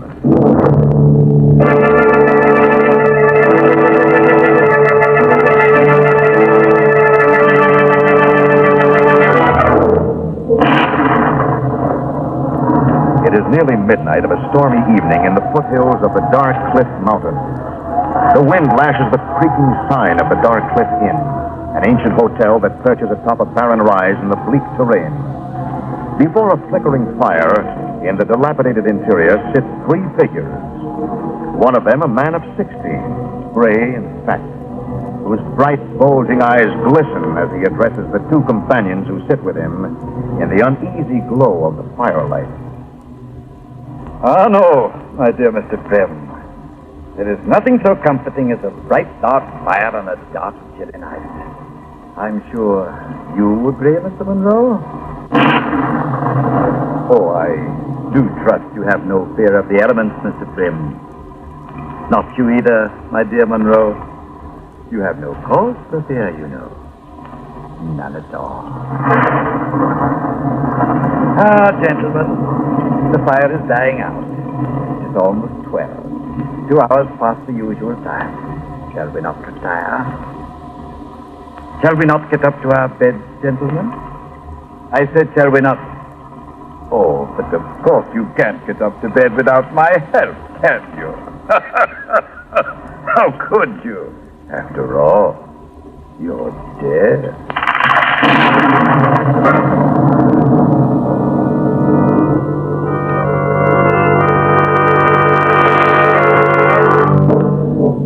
The storm that broke over the Darkcliff Inn hit the city 50 miles away half an hour later, drenching dark streets and alleyways as well as the lighted windows of Miss Margot Lane's apartment. Inside, she and Lamont Cranston watch the violence of the downpour. Now, look at it come down. Thank heavens we got here before it broke loose. Well, I understand the old expression now. Which one, Lamont? One about it's not being fit night out for man or beast. Oh, now, who in the world could that be? Well, it could be from me, milady. I left this number. Hello? Cranston, Yes. this is Levitt, Dave Levitt. Oh, yes, Dave. What is it? I'm calling you from the Dark Cliff Inn. From where? The Dark Cliff Inn. It's 50 miles out on the old mountain road. What in the world are you doing out there? Well, I wanted to look the place over. I'm considering turning it into a summer hotel. Well, that's a poor neighborhood for a summer hotel, Dave. I'm afraid you'll regret the venture. I already am regretting it. Well, what do you mean? Listen, Lamont. You know me. You've known me for years. And you know I don't scare easily. Of course, Dave. Well, I'm scared now. I'm petrified. Dave, what's the matter? I've walked into trouble. And I doubt if I walk out of it alive. Help me, Cranston, please. There are things going on here the like of which I've never seen before in my life. Are you alone out there, Dave? No. There are people with you? Yes. Well, can't they help you? No. Why not? Because they're all dead. What? Believe me, Lamont. Trust me, please, and help me. Help me. Hello? Hello, Dave. Dave! What was it, Lamont? Trouble. Oh, listen to that storm. You know, Margot, the evolutionists have a theory that we were descended from fish. So?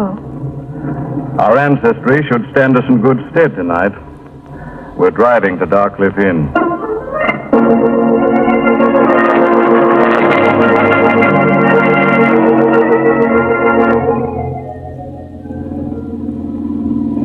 This inn we're going to, Lamont, I never heard of it. A little before your time, Margot. It was originally owned by a seafaring gentleman named Dunstead, who ran it at a loss for several years. How long ago was that? Let's see, that was almost exactly 15 years ago that Dunstead lost his mind.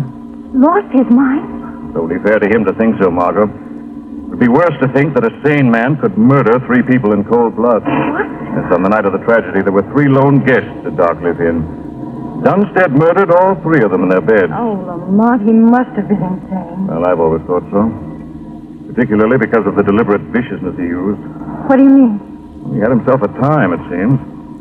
He killed each of his victims in a different way. One by shooting, one by hanging, a third by a knife in the heart. They caught him, I hope. Oh, he spared them the trouble. Well, you can answer that to yourself, milady. Here it is, just on the rise of this hill.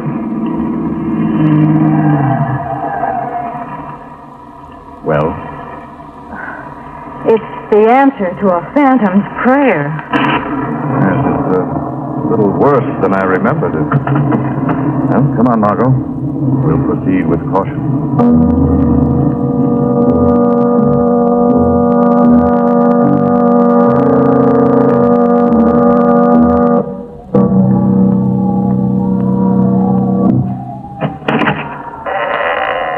Dave?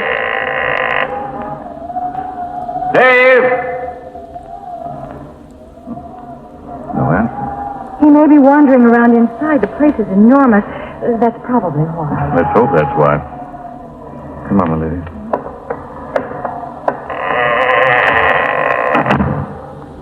This place could use a woman's touch. Could use a dozen women's touches, all scrub women. Look at the spider web. Long and thick. 15 years of hard work for an industrious spider. And for what? Funny. What is? Levitt probably came in by the front door, don't you think? Yeah. Yet the dust on the floor is absolutely even. There's not a footprint anywhere. I wonder... You heard it too? I thought I did. Found upstairs? Yes. Come on, let's go up and have a look around. Lamont, Hmm? you think it's safe? I'd really hate to say, darling. Did you bring your flashlight, Lamont? Yeah. Good. It's dark as a tomb in here. Well, the current's probably been shut off. Lamont, what's that? Easy, sweetheart. Lamont, be careful. It might... It's okay. Emergency's over. It's only a door banging in the wind. Oh, please, let's get back downstairs. Now, with an open door to investigate? Impossible. How could we, Margaret? But don't... Just a second. I'll look inside. Lamont, don't leave me. All right, come along. What kind of room is this? The bedroom. There's the bed. Lamont, What? look. There's somebody sleeping. Well, what do you know? Is it Levitt? No, I'm afraid not. Well, who is it? What in the world is he doing here? I'll try and find out. I beg your pardon.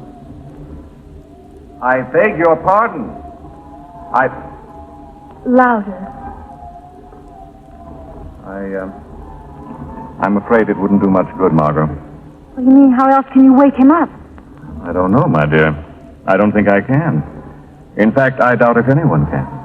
What do you mean? Well, I don't urge you to look, Margot, but there's a bullet wound through the gentleman's temple. He's been dead a very long time. Lamont. The blood's dried black. Lamont, let's get out of here and call. Listen. It's the desk bell. In that deserted, dust-covered lobby? There it is again. Come on, quietly. Where are we going? Downstairs, darling, to see if we can be of service.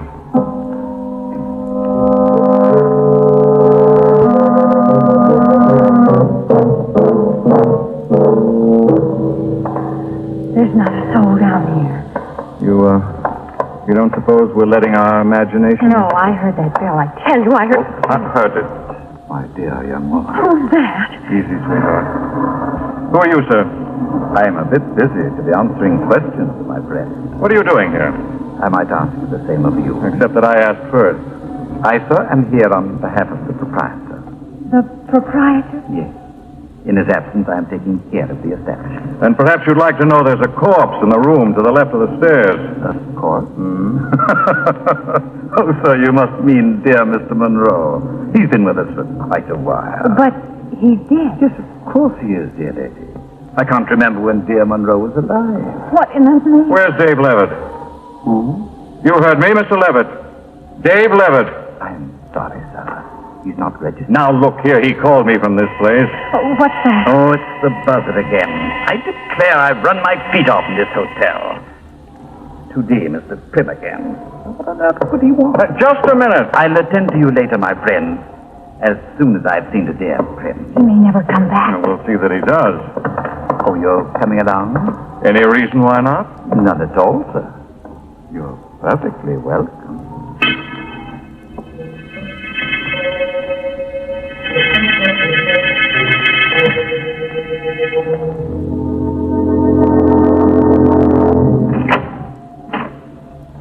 Yes, Mr. Prim? You rang, Mr. Prim? Lamont, listen. Yes, I hear it, Margaret. What is it, that sound? I don't know. It's too dark to see. Use the flashlight. Okay. There we are. Now, where's... Oh, Lamont, that sounds the creaking of a rope. Rope? Swinging from the chandelier. Look up there. A man. Lamont. Dead man hanging by his neck. Lamont, please. Let's get out of here while we still Wait, can. just a moment, Margot. What? Where is he? Who? The little old man who said he was in I charge. thought he was standing beside you. I thought he was standing beside you. Practically vanished. We'll soon put a stop to this. Come on. Hello there. Where are you? I said, where are you? That came from downstairs. Okay, hurry. Where are you? Answer me. We'll find you. Were you looking for me, sir? Oh, there he is. What happened to you? I saw that Mr. Prim didn't need me, so I went my way. Didn't need What are you talking about? Couldn't you see the man was dead? Oh, but of course, sir. Just like dear Monroe. What is this place, a morgue? Why, yes, you might call it a morgue in a sort of a way, sir. You see, there are only dead people here. Except for you two, of course. How about you?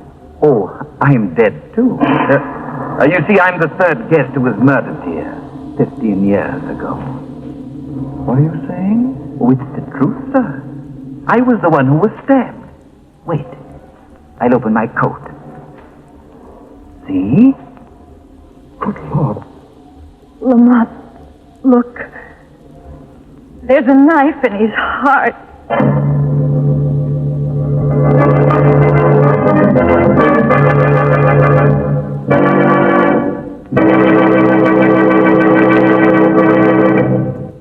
We'll return to the shadow in just a minute.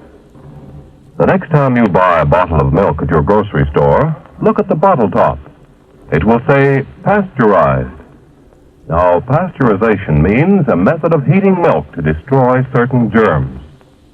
But how do you know that bottle of milk is pasteurized? Have you any evidence besides that bottle top? Well, offhand, you'd think not.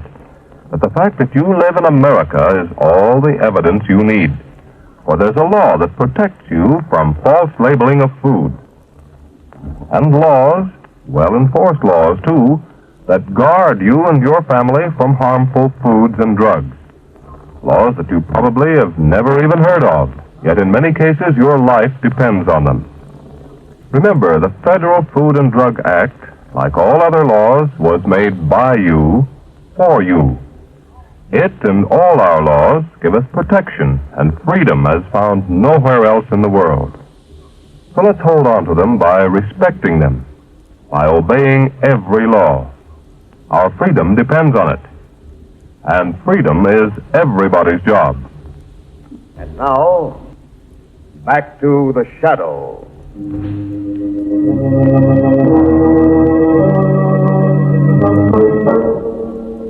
Margot collapsed to the floor of the dismal lobby of Dark Cliff Inn as she saw the knife sticking into the heart of the little old man. Quickly, Lamont bent over her to revive her, and when she had regained consciousness, he turned to the deathly little character with a question, only to find that he had disappeared again into the shadows of the bleak, dilapidated hostelry. Lamont, please, let's go. All right, darling. We'll see if we can locate some form of local authorities and get them to help find poor old Levitt before... What was that? Nothing. Please, dear, let's go. I heard it. Probably rats in the walls. No, that's no ordinary sound. But, It's coming from just under our feet. Lamont. Let me have one more chance, milady. One more chance to get to the bottom of this clammy situation. Please. I'll be back in a moment. You wait here. Oh, why can't I go along? Spoken like a true lady, sir. Come on, let's go.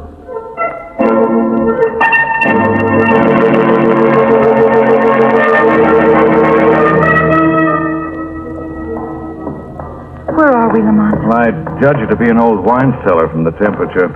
Probably the place... Lamont! Almost fell. Be careful. Will you look what I almost fell over? Oh! Coffin? Of all...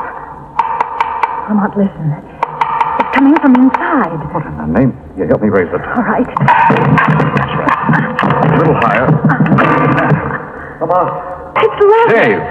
Dave, are you all right? I'd have sworn I'd never see the face of a friend again. Help me out of here. There we are. What happened to you? Just after I called you, this strange old man who was wandering around the place. We know. We've seen him. He suddenly attacked me. He has the strength of a maniac, Cranston. He knocked me unconscious and then probably dragged me down the cellar steps because the next thing I knew, I was regaining my senses, nailed into this coffin here. Yes, he was very polite with us. Sickeningly, weirdly polite. Yes, I know. He was here when I first walked in, and he was very cordial then. He told me that he was in possession of a great secret. The secret of Dark Cliff Inn, but that no one was ever going to find out but him. Did he make any sense at all? Very little. The only coherent thing he said was something about the skipper's log. Skipper's log? Whatever that means. Perhaps we'll have to find out what it means. Not me. All I want to do is get out of here. Oh, yes, Lamont, Look, let's darling, go. if we'd left before, we wouldn't have found poor Levitt at all. Now I know I don't want to leave till I've unraveled this little witch's dance. But, Oh, give me half an hour, 30 minutes more. If I haven't discovered the secret by then, we'll go. If we're still able to. I'd like my chance. All right, Lamont. You can have it.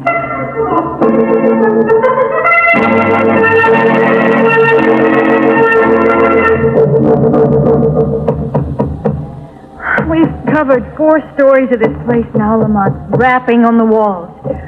What's the idea? Well, it may be very optimistic of me, Margot, but I have a vague hope of finding a secret panel or a hidden safe. Why, Cranston? Instinct, Levitt, old man. Secret cache of some kind is strongly indicated. Are you going to try the next floor above? Next floor above is the attic. The attic? Extremely likely place, the attic. Then why can't Dave and I go on ahead and search up there? It would save time. I don't think... On the other hand, why not? Yes, it might be an excellent idea, except for one thing. Margot. Yes? You see, excuse us a moment, Levitt. Yes, of course. Now, look. Be very careful and very observant. When you get up there, I want you to remember...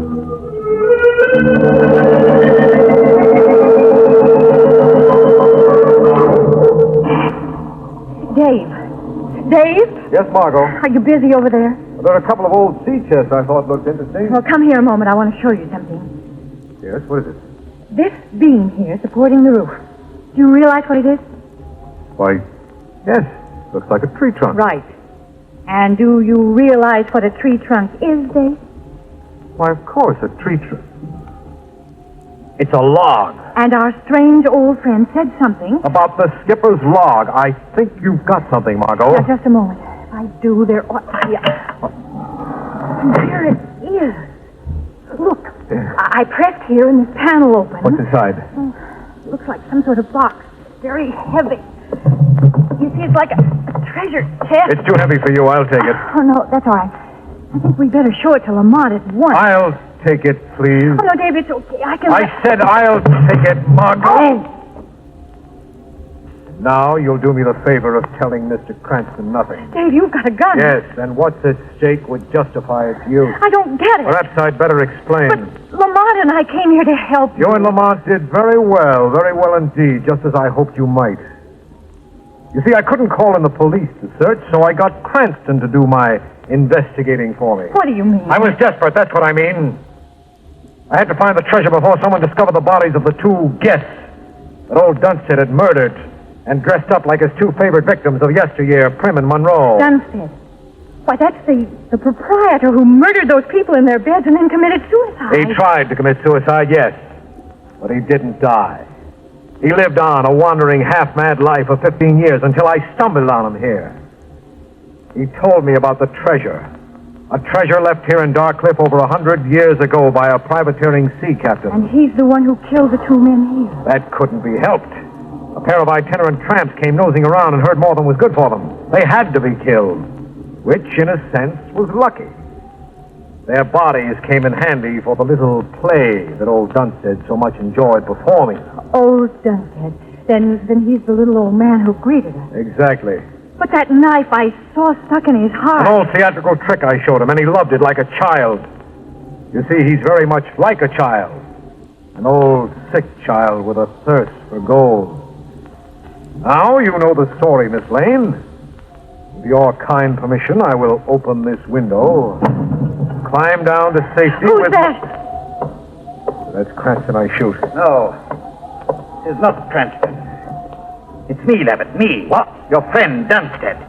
The man you promised to help. The man you swore you'd never cheat. Now you're trying to escape. To run away with all my gold. No, you don't understand, Dunstead. I was only going to... Stop your lies! Give me my treasure. Dunstead, come back here. He's got it. Stop, Dunstead, I warn you. Warn me.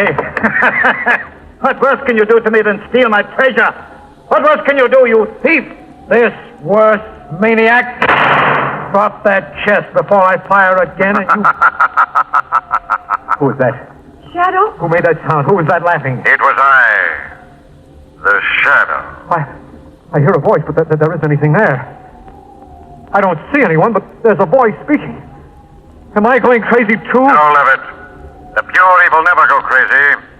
You're already mad with your own wickedness. No, Shadow, you don't understand. I'm being robbed. You lie. The treasure is not yours. It was Dunstead who told you about the trove of the captain of long ago. About the skipper's log. Insane though he is, he has a better claim than you do. There. You see? He's going out the window. Stop or I'll shoot. I won't stop. The treasure's mine. Okay, then. Drop that gun. Now you see who wins. The treasure's mine. Goodbye, Mr. Levitt. Not yet, old man. Give it to me. No. The treasure's mine. He's lost his balance. Look out. All mine.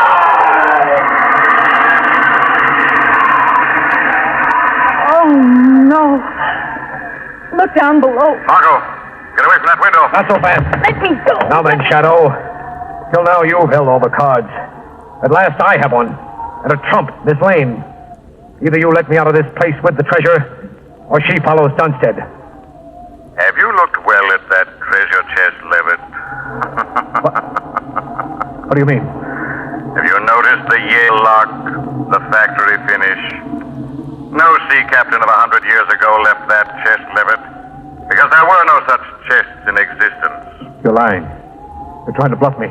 Open the chest and see. No.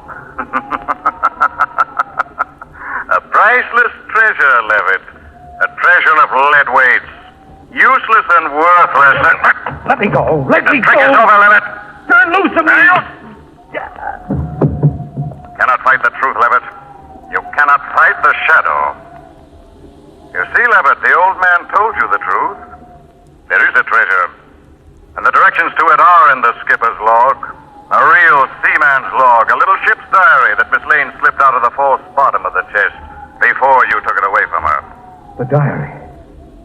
Shadow, please, can we make a deal? I make no deals with crime. The only booty from this night's adventure will be the sentence you receive for aiding and abetting a madman and a murderer.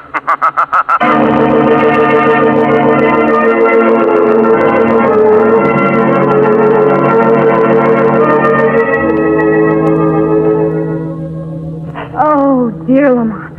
We've been digging for the treasure for hours. Do you suppose it's really here? Well, the ship's diary said it was buried 3 paces to the left of that old linden tree here in Dark Cliff Mountain. But it just goes on. Margot, we struck it. Lamont. Here we are. Oh, open it, open Just a it. minute. There. Is it all full of gold? Well, not exactly, Margot. You mean there's no money? Oh, yes, it's full of money. Oh. Scrip dollars issued by the pirate government of the buccaneer city of Gunsport in Tobago in the 18th century. Yes, but how much of it? Millions of dollars worth. Oh, Lamont. We can buy anything we want, can't we? With this, Margot, we couldn't even buy a stick of bubble gum. Huh? What do you mean? This stuff was already worthless before Dewey entered Manila Bay. Oh, dear, all this trouble for nothing. No, keep your blouse on. Here, have a cigarette. Thanks. We might as well have stayed at home. Oh, I don't think so. Light? Yes. Hey, what are you lighting it with? $5,000 banknote? You see, all the danger we went through, and what good did it do us? Oh, I don't know, milady. But was rather like the idea of having money to burn.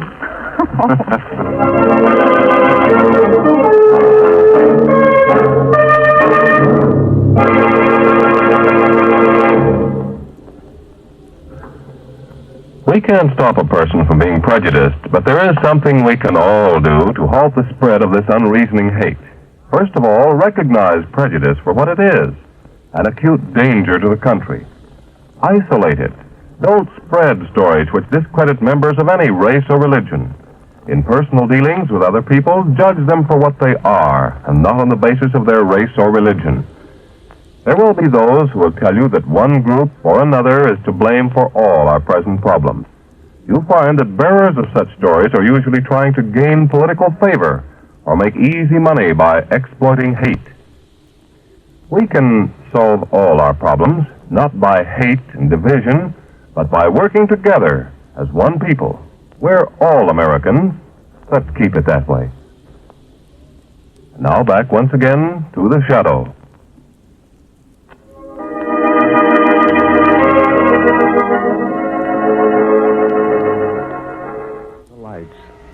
Sink back in your chair and don't look into the shadows. In the shadows, there may be moving things. Tonight, it may be, you will sleep no more.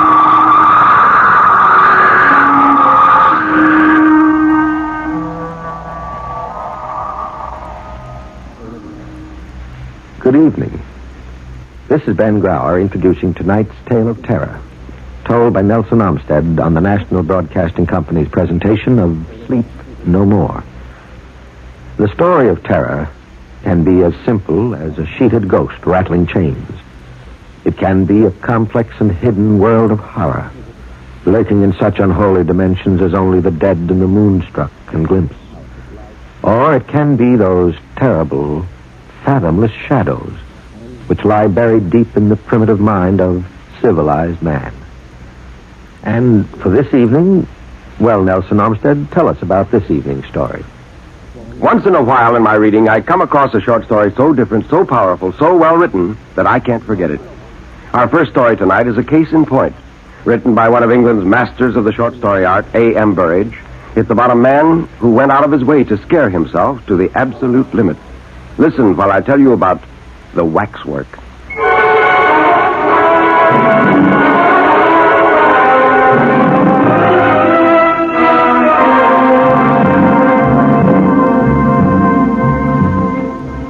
While the uniformed attendants of Marimore's Waxworks were ushering the last stragglers through the great glass-paneled double doors, the manager sat in his office interviewing Raymond Hewson, a journalist. The manager was speaking. Yes, Mr. Hewson. It used to be said years ago that Madame Tussauds would give a man £100 for sleeping alone in the Chamber of Horrors. I hope you don't think that we've made any such offer, Mr. Hewson. However, if you get your story printed in the Morning Echo, there will be a £5 note waiting for you here when you care to come and call for it. Well, that's satisfactory. Fine. But first of all, it's no small ordeal that you're proposing to undertake. I'd like to be quite sure about you, and I'd like you to be quite sure about yourself. I own I shouldn't care to take it on. I've seen those wax figures dressed and undressed, and I know all about the process of their manufacture. I can walk about in their company downstairs as unmoved as if I were walking among so many skittles, but I should hate having to sleep down there among them, alone. Well, why? I don't know. There isn't any reason. I don't believe in ghosts. It's just that I couldn't sit alone among them at night, with their seeming to stare at me the way they do.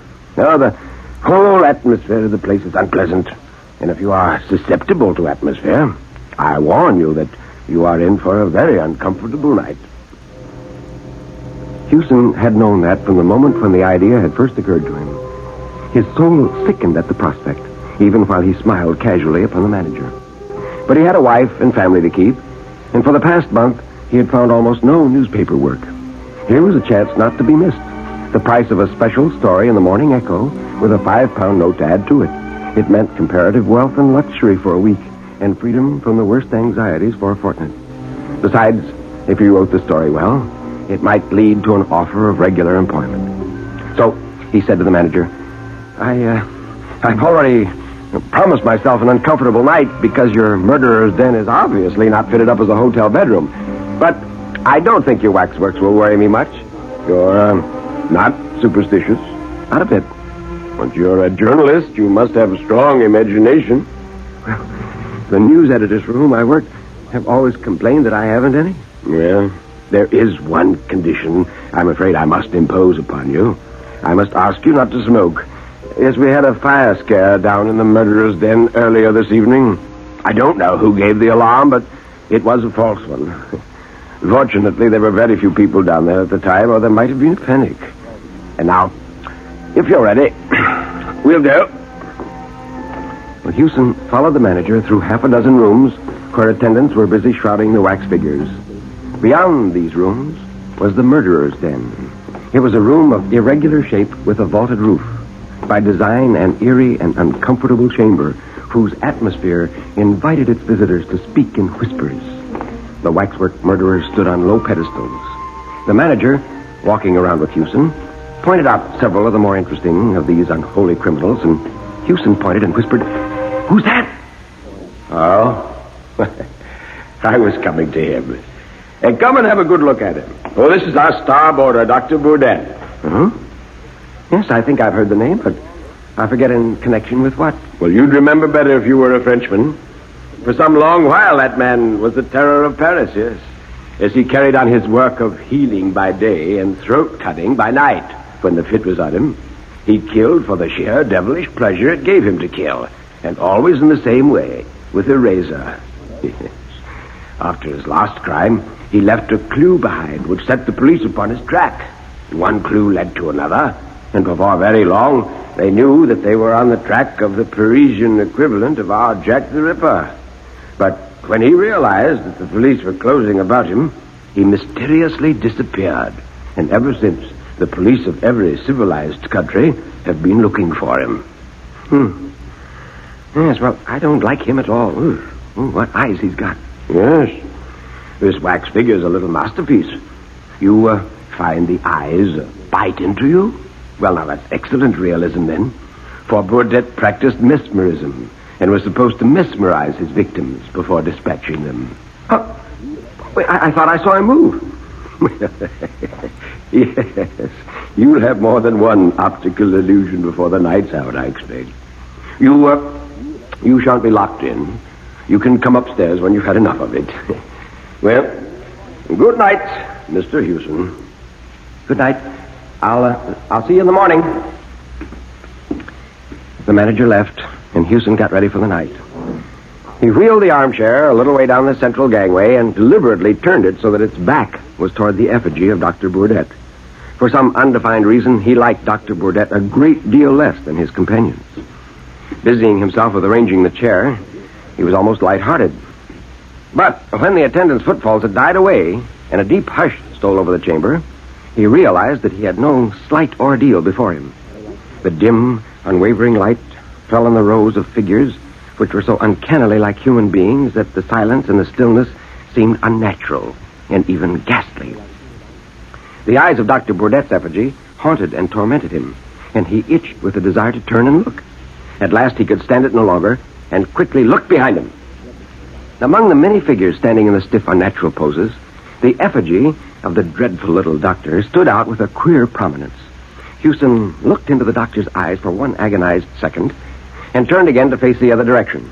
It struck him, in the moment or two, while he'd looked behind him, that there had been the least subtle change in the grouping of the figures in front. Hewson held his breath for a moment, and then drew his courage back to him as a man lifts a weight. He remembered the words of more than one news editor and laughed savagely to himself, saying, "Yes, and they tell me I've got no imagination."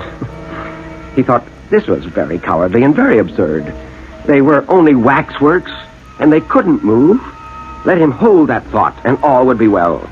But then, why all that silent unrest about him? A subtle something in the air which didn't quite break the silence and happened whichever way he looked, just beyond the boundaries of his vision. Suddenly, he heard somebody breathing. He swung around quickly to encounter the mild but baleful stare of Dr. Burdett. No change. Oh, this was a little too much. It was bad enough that the waxwork effigies of murderers should move when they weren't being watched, but it was intolerable that they should breathe. Somebody was breathing. Or was it his own breath, which sounded to him as if it came from a distance? He sat rigid, listening and straining, until he exhaled with a long sigh. His own breath, after all, or, if not, something had divined that he was listening and had at that moment ceased breathing. Now, this would not do. This distinctly would not do. He must clutch at something, grip with his mind upon something which belonged essentially to the workaday world, to the daylight London streets. He was Raymond Hewson, an unsuccessful journalist, a living and breathing man. And these figures grouped around him were only dummies, so they could neither move nor whisper. Still, the gaze of Dr. Burdett urged, challenged, and finally compelled him to turn. Hewson half turned and then swung his chair so as to bring him face to face with those dreadful hypnotic eyes. Hewson's own eyes were dilated, and his mouth lifted at the corners in a snarl. And then Hewson spoke and woke 100 sinister echoes. "You moved, blast you! Yes, you did! I saw you!" And then he sat quite still, staring straight before him, like a man found frozen in the Arctic snows. Dr. Burdett's movements were leisurely. He stepped off his pedestal with the mincing care of a lady alighting from a bus. He stepped off the platform and sat down on the edge facing Hewson. And then he nodded and smiled, and he said, "Good evening." He spoke in perfect English with only a trace of foreign accent. I need hardly tell you that not until I overheard the conversation between you and the worthy manager of this establishment did I suspect that I should have the pleasure of a companion here for the night. Now, you cannot move or speak without my bidding, but you can hear me perfectly well. Now, something tells me that you are, shall I say, nervous? My dear sir, have no illusions. I am not one of these contemptible effigies miraculously come to life. I am Dr. Burdett himself. Let me explain. Circumstances with which I need not fatigue you have made it desirable that I should live in England. I was close to this building this evening when I saw a policeman regarding me a bit too curiously. So I mingled with the crowd, and I came in here, and an inspiration showed me a certain means of escape. I raised a cry of fire, and when all the fools had rushed up the stairs, I stripped my effigy of the caped coat, which you behold me wearing. I donned it, I hid my effigy under the platform at the back, and I took its place on the pedestal. I own that I've spent a very fatiguing evening, but fortunately I was not always being watched and had opportunities to draw an occasional deep breath and ease the rigidity of my pose. Oh, one small boy screamed and exclaimed that he saw me moving. I understood that he was to be whipped and put straight to bed on his return home, and I can only hope that the threat has been executed to the letter. I am obliged to the chance which brought us together tonight, and perhaps it would seem ungrateful to complain. From motives of personal safety, my activities have been somewhat curtailed of late years, and I am glad of this opportunity of gratifying my somewhat unusual whim. But you have a skinny neck, sir, if you will overlook a personal remark.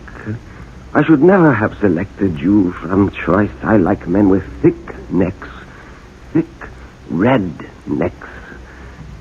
This, which I have in my hand, is a little French razor. They're not much used in England, but perhaps you know them? Yes, one strops them on wood.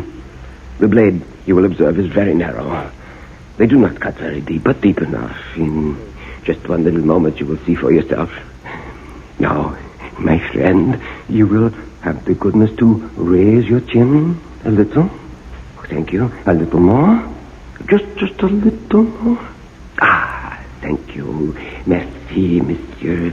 Ah, merci. Merci. In the morning, the sunrise began to mingle with subdued light from the electric bulbs. And this mingled illumination added a certain ghastliness to a scene which needed no additional touch of horror. The waxwork figures stood apathetically in their places. In their midst, on the center gangway, Hushin sat still, leaning far back in his armchair. His chin was up-tilted, as if he were awaiting to receive attention from a barber.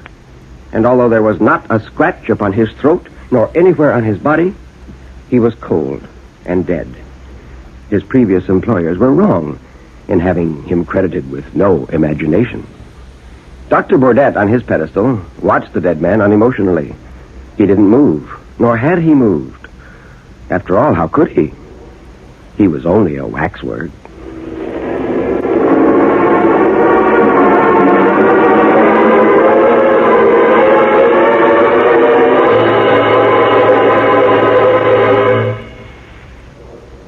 And that was Nelson Olmsted and the story The Waxwork by A.M. Burridge.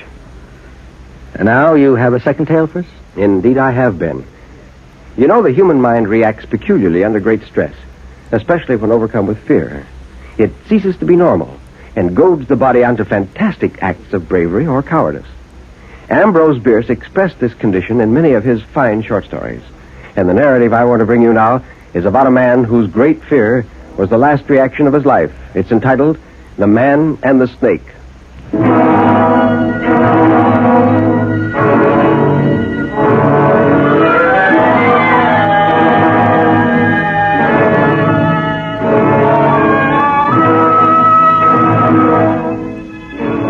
Stretched at ease upon a sofa in gown and slippers, Parker Brayton smiled as he read from Morrister's Marvels of Science.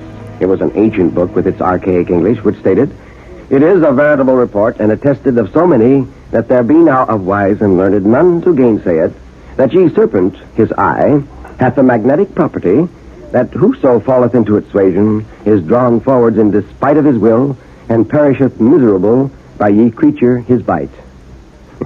Brayton smiled again as he thought, the only marvel in the matter is that the wise and learned in Morrister's day should have believed that snakes could hypnotize their human victims. And a train of reflection followed. For Brayton was a man of thought, and he unconsciously lowered his book without altering the direction of his eyes. As soon as the volume had gone below the line of sight, something in an obscure corner of the room recalled his attention to his surroundings. What he saw, in the shadow under his bed, was two small points of light, apparently about an inch apart. They might have been reflections of the gas jet above him in metal nail heads. He gave them but little thought and resumed his reading. A moment later, some impulse which it didn't occur to him to analyze, impelled him to lower the book again and look for what he saw before. The points of light were still there. They seemed to have become brighter than before, shining with a greenish luster that he had not at first observed. He thought, too, that they might have moved a trifle, were somewhat nearer. They were still too much in the shadow, however, to reveal their nature and origin to an indolent attention. And again he resumed his reading. Suddenly, something in the text suggested a thought that made him start and drop the book for the third time to the side of the sofa, where, escaping from his hand, it fell sprawling to the floor, back upward. Brayton, half risen, was staring intently into the obscurity beneath the bed, where the points of light shone with, it seemed to him, an added fire. His attention was now fully aroused, his gaze eager and imperative. It disclosed almost directly under the footrail of the bed the coils of a large serpent. The points of light were its eyes. Its horrible head, thrust flatly forth from the innermost coil and resting upon the outermost, was directed straight toward him. The definition of the wide, brutal jaw and the idiot-like forehead serving to show the direction of its malevolent gaze. The eyes were no longer merely luminous points. They looked into his own with a meaning, a malign significance. A snake in a bedroom of a modern city dwelling of a better sort is happily not so common a phenomenon as to make explanation altogether needless. Harker Brayton, a bachelor of 35, returning to San Francisco from all manner of remote and unfamiliar countries, had gladly accepted the hospitality of his friend, Dr. Druring, the distinguished scientist. Dr. Druring's house, a large, old-fashioned one in what is now an obscure quarter of the city, had an outer and visible aspect of proud reserve. It plainly would not associate with the contiguous elements of its altered environment, and appeared to have developed some of the eccentricities which come of isolation. One of these was a wing, which was a combination of laboratory, menagerie, and museum. It was here that the doctor indulged the scientific side of his nature in the study of reptiles. He loved nature's vulgarians and described himself as the Zola of zoology. His wife and daughters, not having the advantage to share his enlightened curiosity regarding the works and ways of our ill-starred fellow creatures, were with needless austerity excluded from what he called the snakery. Architecturally, and in point of furnishing, the snakery had a severe simplicity befitting the humble circumstances of its occupants, many of whom, indeed, could not safely have been entrusted with the liberty that is necessary to the full enjoyment of luxury, for they had the troublesome peculiarity of being alive. In their own apartments, however, they were under as little personal restraint as was compatible with their protection from the baneful habit of swallowing one another. And as Brayton had thoughtfully been appraised, it was more than a tradition that some of them had at divers times been found in parts of the premises where it would have embarrassed them to explain their presence. Despite the snakery and its uncanny associations, to which indeed he gave little attention, Brayton found life at the Druring mansion very much to his mind. Beyond a smart shock of surprise and a shudder of mere loathing, Mr. Brayton was not greatly affected by the sight of a huge snake under his bed. His first thought was to ring the call bell and bring a servant. But although the bell cord dangled within easy reach, he made no movement toward it. It had occurred to his mind that the act might subject him to the suspicion of fear, which he certainly didn't feel. He was more keenly conscious of the incongruous nature of the situation than affected by its peril. It was revolting, but absurd. The reptile was of a species with which Brayton was unfamiliar. Its length he could only conjecture. The body at the largest visible part seemed about as thick as his forearm. In what way was it dangerous, if in any way? Was it venomous? Was it a constrictor? He didn't know. Brayton rose to his feet and prepared to back softly away from the snake without disturbing it if possible, and through the door. Should the monster follow, a rack of murderous oriental weapons hung in the wall, from which he would snatch one to suit the occasion. Brayton lifted his right foot free of the floor to step backward. That moment, he felt a strong aversion to doing so. He lifted the foot a little higher by slightly bending the knee and thrust it sharply to the floor, an inch in front of the other. He couldn't think how that occurred. A trial with the left foot had the same result. It was again in advance of the right. His hand was grasping the back of a chair. The arm was straight, reaching somewhat backward. One might have said he was reluctant to lose his hold. The snake's malignant head was still thrust from the inner coil as before, the neck level. It hadn't moved, but its eyes were now electric sparks radiating an infinity of luminous needles. Brayton had an ashy pallor. Again, he took a step forward, and another, causing his hand to knock the chair over with a crash. The man groaned. The snake made neither sound nor motion, but its eyes were two dazzling suns. The reptile itself was wholly concealed by them. They gave off enlarging rings of rich and vivid colors, which at their greatest expansion successively vanished like soap bubbles. They seemed to approach his very face and again were an immeasurable distance away. He heard, somewhere, the continued throbbing of a great drum. The desultory bursts of power music, inconceivably sweet. like the tones of an Aeolian harp. He knew it was the sunrise melody of Memnon's statue, as though he stood in the Nile-side reeds, hearing with exalted sense that immortal anthem through the silence of the centuries. Music ceased. Rather, it became, by insensible degrees, the distant roll of a retreating thunderstorm. A landscape glittering with sun and rain stretched before him, arched with a vivid rainbow, framing in its giant curve 100 visible cities. In the middle distance, a vast serpent, wearing a crown, reared its head out of its voluminous convolutions and looked at him with his dead mother's eyes. Suddenly, this enchanting landscape vanished at a blank. Something struck him a hard blow upon the face and breast. He had fallen on the floor. The blood ran from his broken nose and his bruised lips. For a moment he was dazed and stunned and lay with closed eyes, his face against the floor. In a few moments, he had recovered and then realized that his fall, by withdrawing his eyes, had broken the spell which held him. He felt that now, by keeping his gaze averted, he would be able to retreat. But the thought of the serpent within a few feet of his head, yet unseen, perhaps in the very act of springing upon him and throwing its coils around his throat, was too horrible. He lifted his head, stared again into those baleful eyes, and was again in bondage. What ensued was a fearful scene. The man, prone upon the floor, within a yard of his enemy, raised the upper part of his body upon his elbows, his head thrown back, his legs extended to their full length. His face was white between his gouts of blood. His eyes were strained open to their uttermost expansion. There was froth upon his lips. It dropped off in flakes. Strong convulsions ran through his body, making almost serpentine undulations. He bent himself at the waist, shifting his legs from side to side, and every movement left him a little nearer to the snake. He thrust his hands forward to brace himself back, yet constantly he advanced upon his elbows. Dr. Druring and his wife were at this moment in the library. Their conversation was interrupted by a mighty cry which rang through the silent house like the voice of a demon shouting in a tomb. Again, and yet again it sounded with terrible distinctness. They sprang to their feet, the man confused, the lady pale and speechless with fright. Almost before the echoes of the last cry had died away, the doctor was out of the room, springing up the staircase 2 steps at a time. In the corridor in front of Brayton's chamber, he met some servants who had come from the upper floor. Together they rushed at the door without knocking. It was unfastened and gave way. Brayton lay upon his stomach on the floor, dead. His head and arms were partly concealed under the footrail of the bed. They pulled the body away, turning it upon the back. The face was daubed with blood and froth. The eyes were wide open, staring, a dreadful sight. Well, he died in a fit, said the scientist, bending his knee and placing his hand upon the heart. And while in that position, he happened to glance under the bed. Well, good Lord, how did this thing get in here? And he reached under the bed, pulled out the snake, and flung it, still coiled, to the center of the room, where it slid across the polished floor till stopped by the wall, where it lay without motion. It was a stuffed snake. Its eyes were 2 shoe buttons.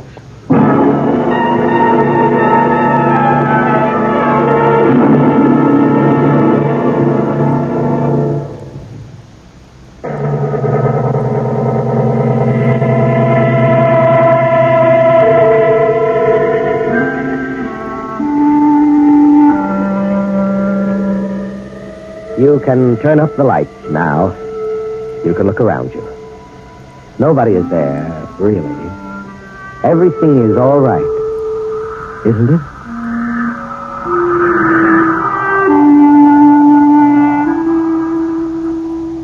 Now here is Nelson Olmsted to tell us about next week.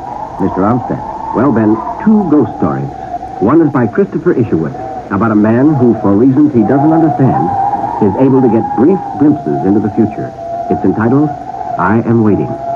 The second, Browdian Farm by A.M. Burridge, might best be described as an old-fashioned ghost story about a haunted house.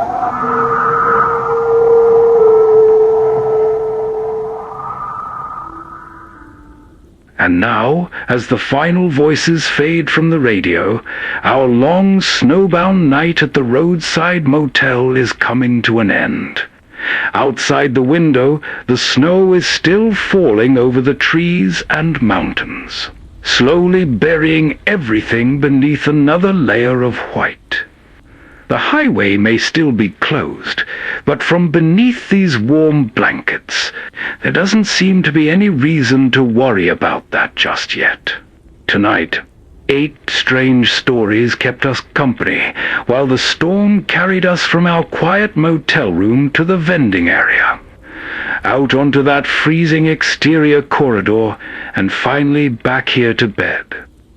From dark venture and lights out to night beat, crime club, the shadow, sleep no more, and more. I hope these old broadcasts made this lonely little motel feel like a good place to be stranded for a few hours. For now, keep your eyes closed and let the snow continue falling outside. Maybe by morning the highway will be clear again, but that can wait. If you enjoyed spending this winter night with me, consider subscribing to Radiowave Nostalgia and joining us for another journey into radio's past. This is Old Pete signing off from our little room beside a snow-covered highway. Good night, friends. Stay warm, sleep well, and I'll see you on the next broadcast.